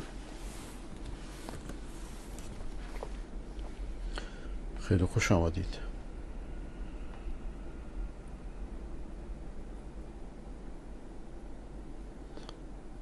خانم سریا ببخشید.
است. بله شما که به من ایراد میگیرید که چرا گفتی خر، خب این واژه قبل از اینی که آدم ابوالبشر رو خدا خلق کنه. درست. نشست روی پمپ باد گفت عوام بی سواد، یه شیر اومد پیش امام گفت زنم میخواد بزن.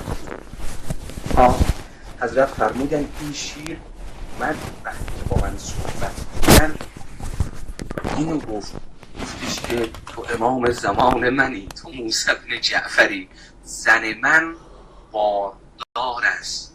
موسی بن جعفر امام زمان من، حیوان میفهمه.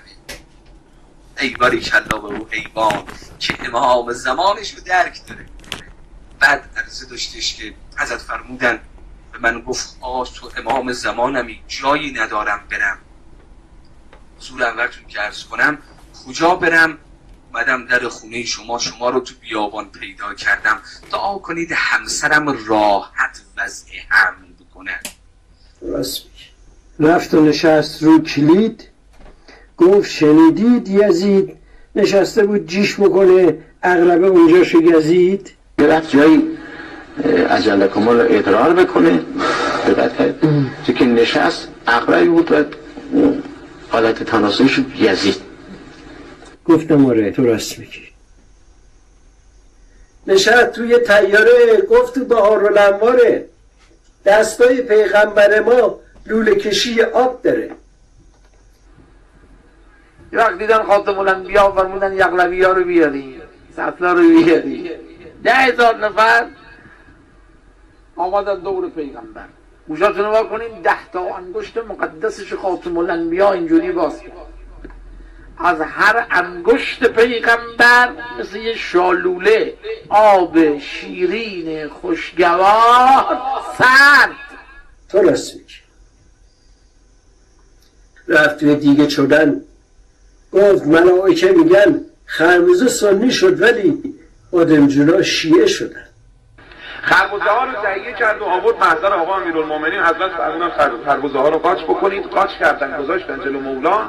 اولیشو امیرالمومنین گذاشتن تو دهان مبارک، دیدن تلخه. اصحاب دیدن مولا این خربوزه رو پرتش کردن اون طرف.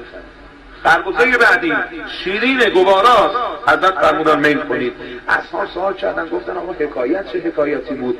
خربوزه است دیگه. این خربوزه چیکار کرده بود که اینطور پرتش کردید؟ حضرت فرمودن این ولایت منو قبول نکرده بود که ترک شده بود. بعد اولین رویدنی که اقرار به ولایت کرده بادنجان بوده. تأکید میکنن زیاد بخورید. اینا رو داریم اینها رو. درست میگی. نشست رو سطل اسید گفت یه قصه جدید. شیر از تو تابلو در اومد دشمن حضرت رو درید. به 2 تا صورت عکس شیر فرمود شما 2 تا بیایید این فاجعه رو بخورید. آقا فل مجلس به همون لحظه 2 تا شیر از این صورت ظاهر شد. 2 تا شیر حقیقی پریدن. اول اونو تیکه پارش کردن، استخوناشو اونجوری میخورد میکردن که صداشو جمعیت میشنید تو مجلس. بعد تمامشو خوردن و بعد خوناش هم لسیدن. گفتم آره تو راست میگی. نشست روی پشت بام گفت خلایق عوام بوی گل و گلاب میده مدفوع و پیشا به امام. ما تو در بعضی روایت داریم که اهل بیت فضولات ندارن و داریم که وقتی مثلا اهل بیت علیهم السلام میرفتن و مثلا جای برای آقا رسول خدا برای غذا وجد توی عکس پخش میشد و اصلا زمین چیزی رو قرار نمیداد، میبردید کسی چیزی نگذرد. درست میگی. رفت نشست تو لجن گفت خانوما بدونن بی حجابا رو تو آتیش از مو آویزون میکنن. آقا اگه یه دختری موهاشو بذاره بیرون از نامحرم نپوشونه موهاشو، این عذابش قیامت چیه؟ شنیدین عذابش چیه؟ آویزونش میکنه از مو. چند سال؟ مثلا 100 سال، 10 سال. بعد میشه بگید 1 روز در قیامت معادل چند روز در عالم دنیاست؟ گفتن 50 سال. نه که انقدر طولانی، یعنی اینجوری میگذره، سخت میگذره. میخوام بگم سخت. درست میگی.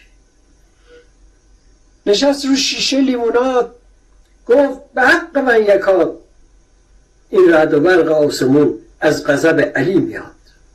با حضرت صحبت میکردم فارعدت السماء و ابرقت. آسمون رعد و برق شد، یه رعدی زد و یه برقی زد. خب از نظر امروز الکتریسیته و نمیدونم بحثای امروز و ایناست. نه از ظاهریه. اون وقتم خب رعد و برق بوده. یه وقت آسمون رعد و برق کرد، میگه گویا امام صادق علیه السلام یه حالتی شدند، آقا امام صادق علیه السلام توجهی کردند. فقال ابو عبدالله علیه السلام، حضرت فرمود اما انه ما کان من هذا الرعد و من هذا البرق فانه من امر صاحبکم. آگاه باش، هرچی از این رعدها میشنوی، از این برقها میبینی، از امور صاحبتونه. صاحبتون از امور صاحب، رعد و برقی شد، از امور صاحبتونه. قلت من صاحبنا، سمعت ابن عمر عرض میکنه، عرض کردم آقا صاحب ما کیست؟ قال امیر المؤمنین. گفتم آره تو راست میگی. رفت و نشست رو موتور، گفت که حتی رو شتر واجب زن کام بده، چه از قبول چه از دبر. رسول بزرگوار اسلام فرمودن اگر مرد خانم مسلمون ابراز نیاز کرد، روایت حتی روی شتر، به او جواب بده. گفتم آره تو راست میگی. رفت نشست رو نمد، گفت ابوالفضل اومد کنار نهر علقمه با اسبشون حرف میزد. آقا وقتی وارد شریعه شد، تا زانوی از تو آب رفته، از تشنه اصلا آب نمیخوره. حضرت دست رو بردن زیر آب، یک کفی از آب برداشتن که از تصور کنه آقا آب خورد، تا اون هم آب بخورد. نشست روی کرگدن، نشسته وا کرد دهن، گفت عربا توی بهشت، فارسا توی جهنمن. اهل بهشت به هر زبانی باشن زبانشون به عربی برمیگرده. بله. و همین خاطر هم تلقینا رو عربی میخونن، بنابراینه که این اهل بهشت میفهمه. و حتی عرب اگه اهل جهنم باشه زبانش به عجم برمیگرده. بله. حتی توی جهنم هیچ سخن عربی رد و بدل نمیشه، همش عجمه. گفتم آره تو راست میگی. نشست روی خمپاره، گفت که از تو گهواره این احمدی نژاد ما حاله نورانی داره.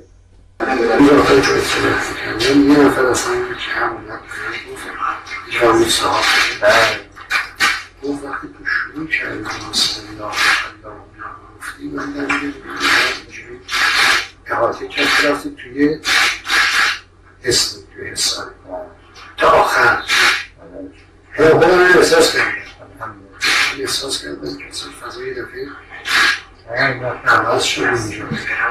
گفتم آره تو راست میگی. نشست روی صندلی، گفت که اون شیخ جلی موقع دنیا اومدن بلند گفت یا علی. در رو باز کردیم اومدیم تو، گفتیم چی شد؟ گفت که این آقا یعنی مقام معظم رهبری وقتی میخواست از بدن مادر خارج بشه گفت یا علی. گفتم آره تو راست. نشست روی شست من، گفت منو کردی کفن، آقا و صاحب از زمان تیلیت آبگوش میخورن. محضر مقدس امام زمان مشرف شدن، در حالتی که داشتن غذا میخوردن آبگوش رو تیلیت کرده بودن، داشت میخورد، حضرتشی خوردن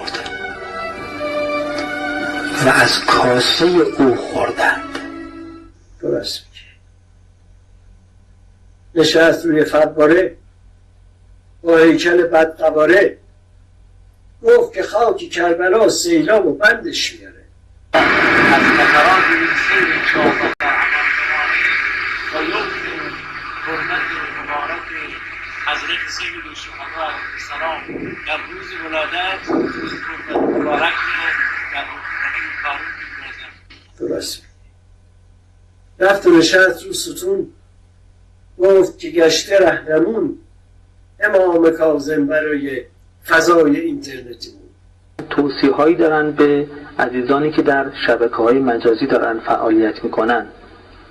آقا میفرمایند که اوصیک به 5 به 5 تا چیز شما رو توصیه میکنن. گفتم آره درست میگی.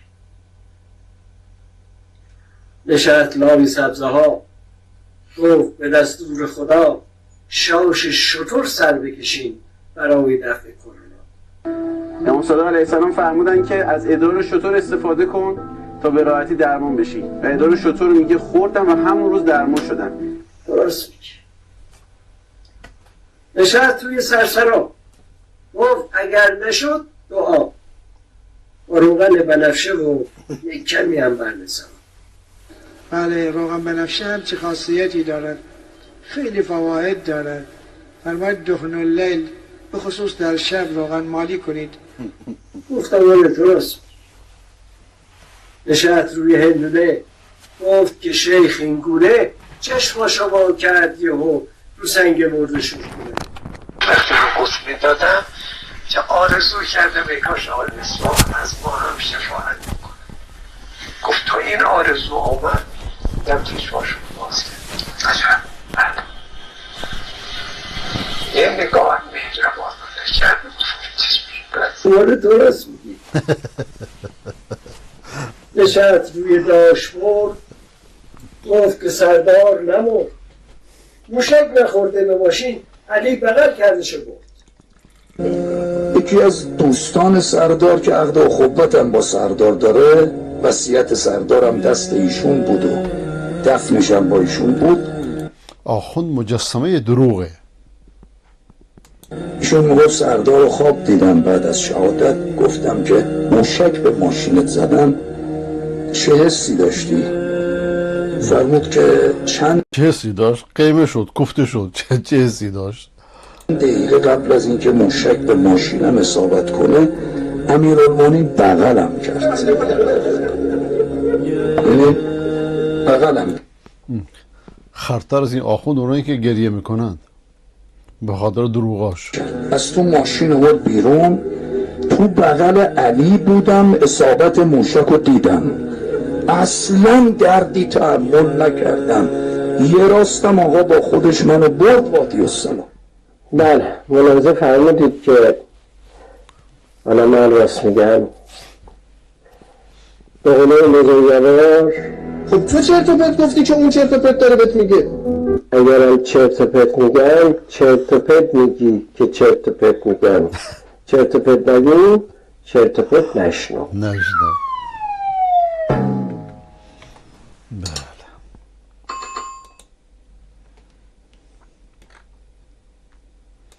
با عرض سلام مجدد.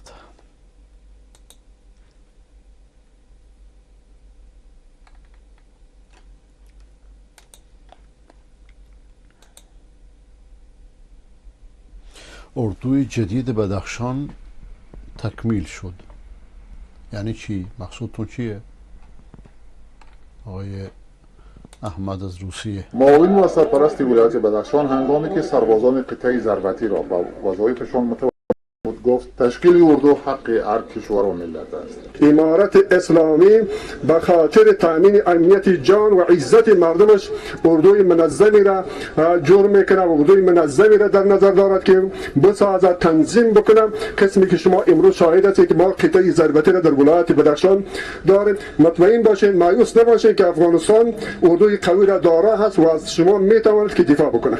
تشکیل اردو یک جالبه که این مسجدی را که دیروز منفجر کردن طالبان از خودشون چیز نداشتن اونجا نگهبان، به خود اهل مسجد نگهبانی رو واگذار کردن، مصالحهشون کردن. با این حال هم کسی که بخواد انتحاری بره دیگه رفته، با کمال تأسف البته.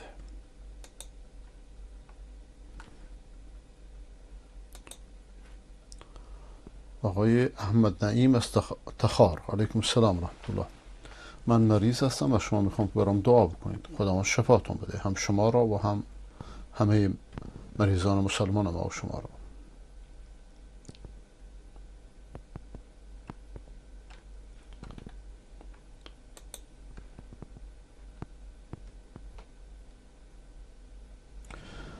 در مورد فرزندخواندگی زید بن حارثه توضیح بدید. اسلام ستیزان این جریان را به عنوان شبهه مطرح کردند.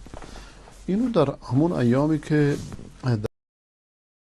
مقاله نوشتم و در گویا منتشرش کردم. خلاصه این که زید فرزندخوانده پیامبر خدا صلی الله علیه و بود و اون موقع فرزندخوانده ارث می برد، محرم می بود در جامعه و خداوند این عرف نادرست رو اصلاح کرد و ردش کرد و رضا فرمود که ما پیامبر پدر هیچ کدوم از شما نیست، به این معنا. یعنی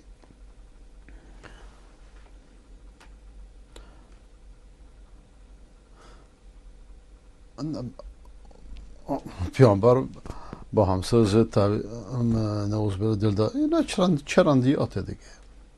در این مورد جواب ها نوشته شده، میتونید در سایت عقیده بیابید. در این مورد مشکلی نیست. شیعیانی که لایک شدن، خب همون دروغ‌هایی رو که در تشیع داشتند از آخونده به ارث بردند، الان 2 برابر شدند. یعنی آقای عبدالمهیمن از تاجیک، ببخشید.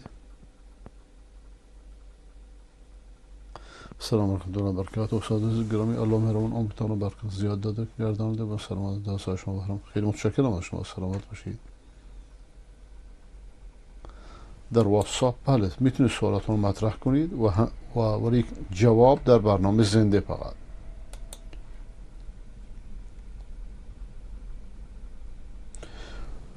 وقتی کسی وفات کنه آقای عبدالمجید بره تو بهشت، آیا دیدار و پیامبر و دیگر صحابه انجام میگیره یا نه؟ 100%. در این شکی نیست. کسی که بره سر قبر آیا مرده میفهمه که یکی از نزدیکانش اومده؟ نه خیر. مرده از دنیا خبر نداره.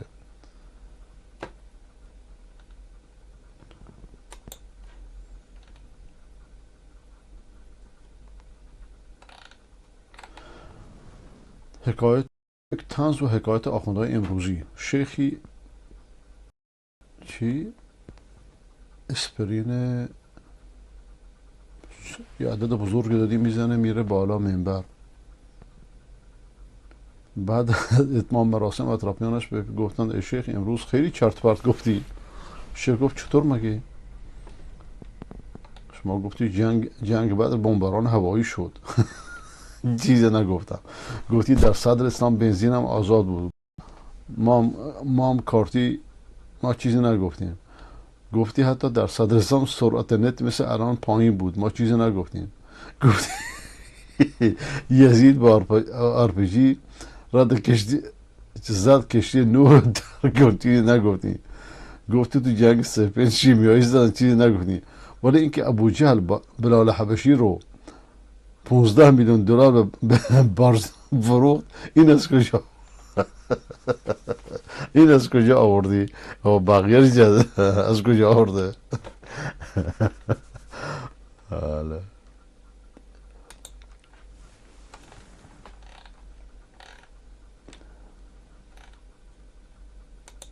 آقای شکری از شهریار، علیکم السلام و رحمت الله.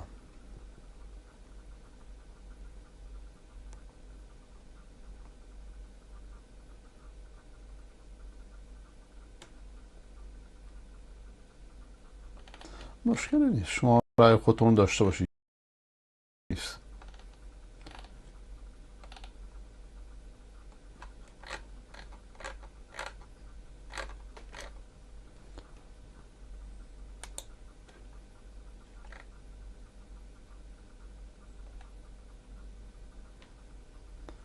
آقای امین از با استعدادترین دانش آموزان جهان، آقای خورده. گروهی از یونیسیف سازمان ملل آمدن اونجا 2 هفته موندن تو منطقه، رفتن به شرق جاز تا نزدیک زراباد و کنارک، تست هوش میزدن برای بچه های بلوچی که پاشون برهنه بود، خانه هاشون کپری بود، تو روستاها تو بیابانها، تست هوش که هوش و ذکاوتشون چه اندازه است. بعد از 15 روز این نتیجه چه اون تستشون بود و تلاش 15 روزشون که با استعدادترین، خوب دقت بکنید، با استعدادترین دانش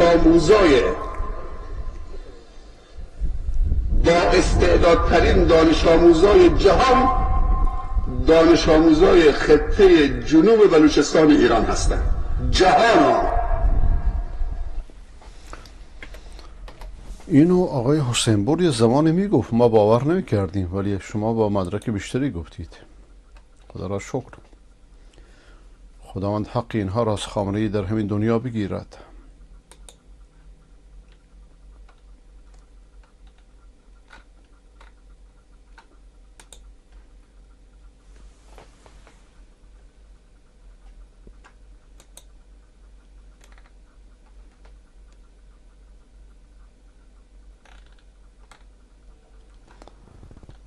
آقای شیروزه این طولانیه.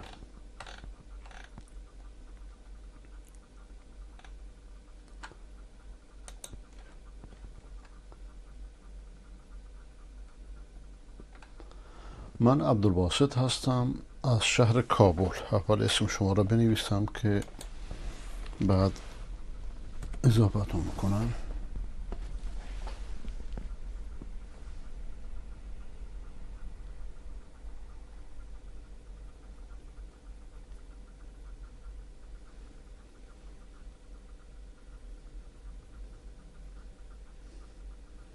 آقای عبدالباسط، کابل.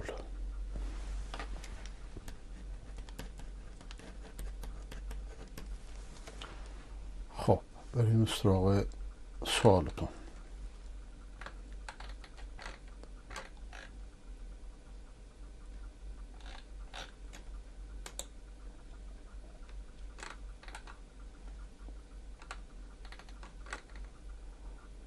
در شما یک کسانی که شیعه هستند اگر بخوان در نزد اهل سنت بیان مثل کفر باید از سر کلمه بخونن یا شیوه زندگیشون مثل اهل سنت بخونن؟ نه، شیعه ها کافر نیستن. شیعه ها مذهبیونشون مشرک هستن، یعنی خدا را قبول دارن، پیامبر را قبول دارن، آخرت را قبول دارن، لیکن تناقض دارن. به این معنی که صفات خدا را به بندگان میدن، غلو دارن. این غلو ها شرکه. ولذا شیعه با توحید آموخت، ولی اسلام قبول داره. ولذا بنده میگم عوام شیعه مسلمانند، عالمان شیعه نه. عالمان شیعه چون میدونن عقیدهشون پر از شرکه، عوام نمیدونن، عوام عذر به جهل میکنن.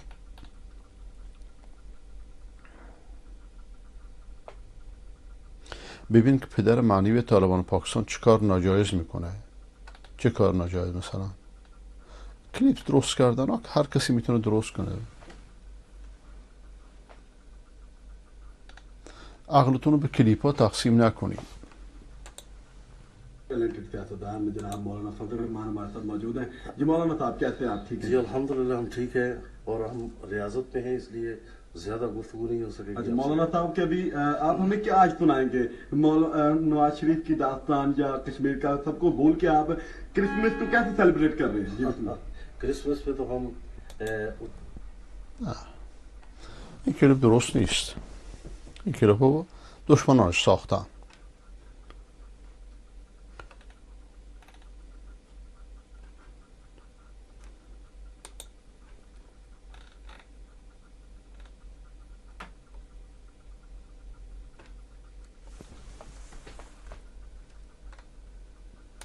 آقای خال محمد پور،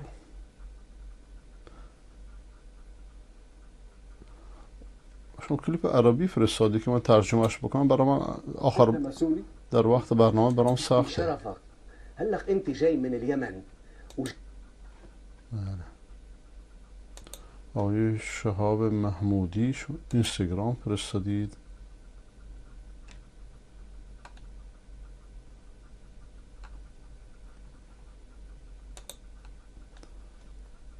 اینستاگرام پیش من بعضیش باز نمیشه، نمیدونم چرا.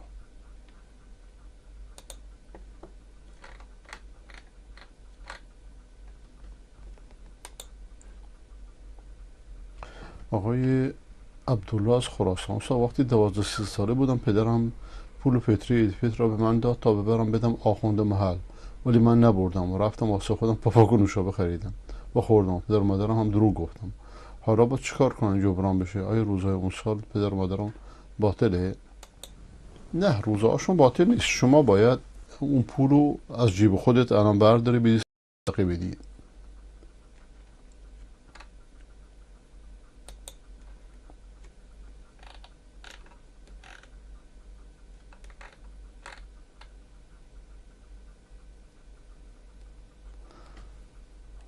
آقای عبدالمجید سوال شما رو جواب دادم.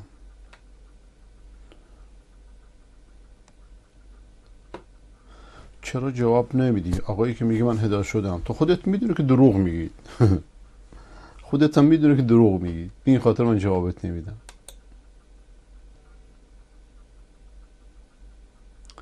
قرقاتی و خمس من قبلا جواب دادم.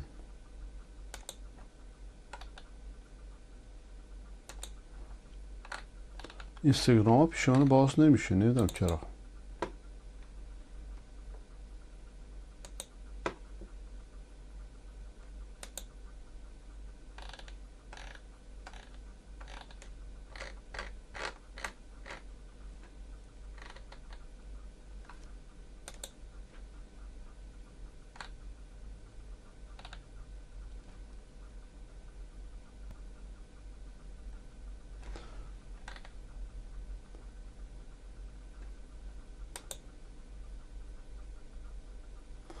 استاد به خدا قسم هدایت شدم. خب بنویس به خدا قسم هدایت شدی، بنویس. من افغانستانی هستم. خب پس چرا نمی نویسی؟ اگه راست میگی بنویس، داستان تو بنویس ببینم. انسان زیر زبان شه، تحت لسانی.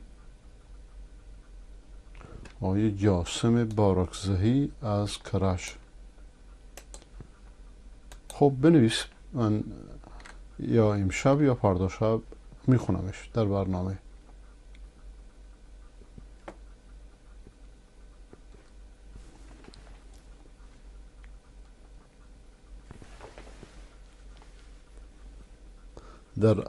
در افغانستان کسی اسم جاسم نداره.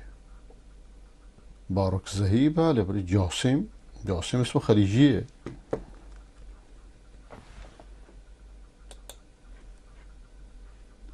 میشه دوباره جوابشون بدی؟ نه متاسفم، این برام آسون نیست. تکرار برنامه رو فردا گوش کن ساعت 6 صبح به وقت لندن.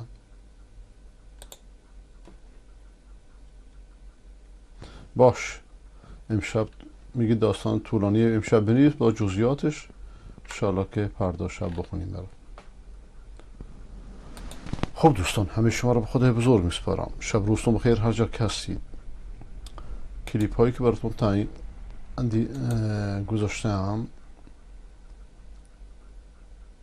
مثل هر شب کلیپ های متعددی است. السلام علیکم و رحمت الله. هر گفتمان قومی به شدت باید سرکوب بشه، به شدت باید سرکوب بشه، به شدت باید سرکوب بشه. اعوذ بالله. پشت هر حرف اینا حتی اگر به ظاهر تجزیه طلبی نیست باید به سرکوب بشه. به خصوص جریان در کردستان آذربایجان. هر حرفی آموزش، ما بچه‌هامون میان مدرسه تا 7 سالگی آذری خوندن، ترکی خوندن، کردی خوندن، عربی خوندن، میان تو مدرسه نمیتونن فلانه، بیام یه آموزش زبان مادری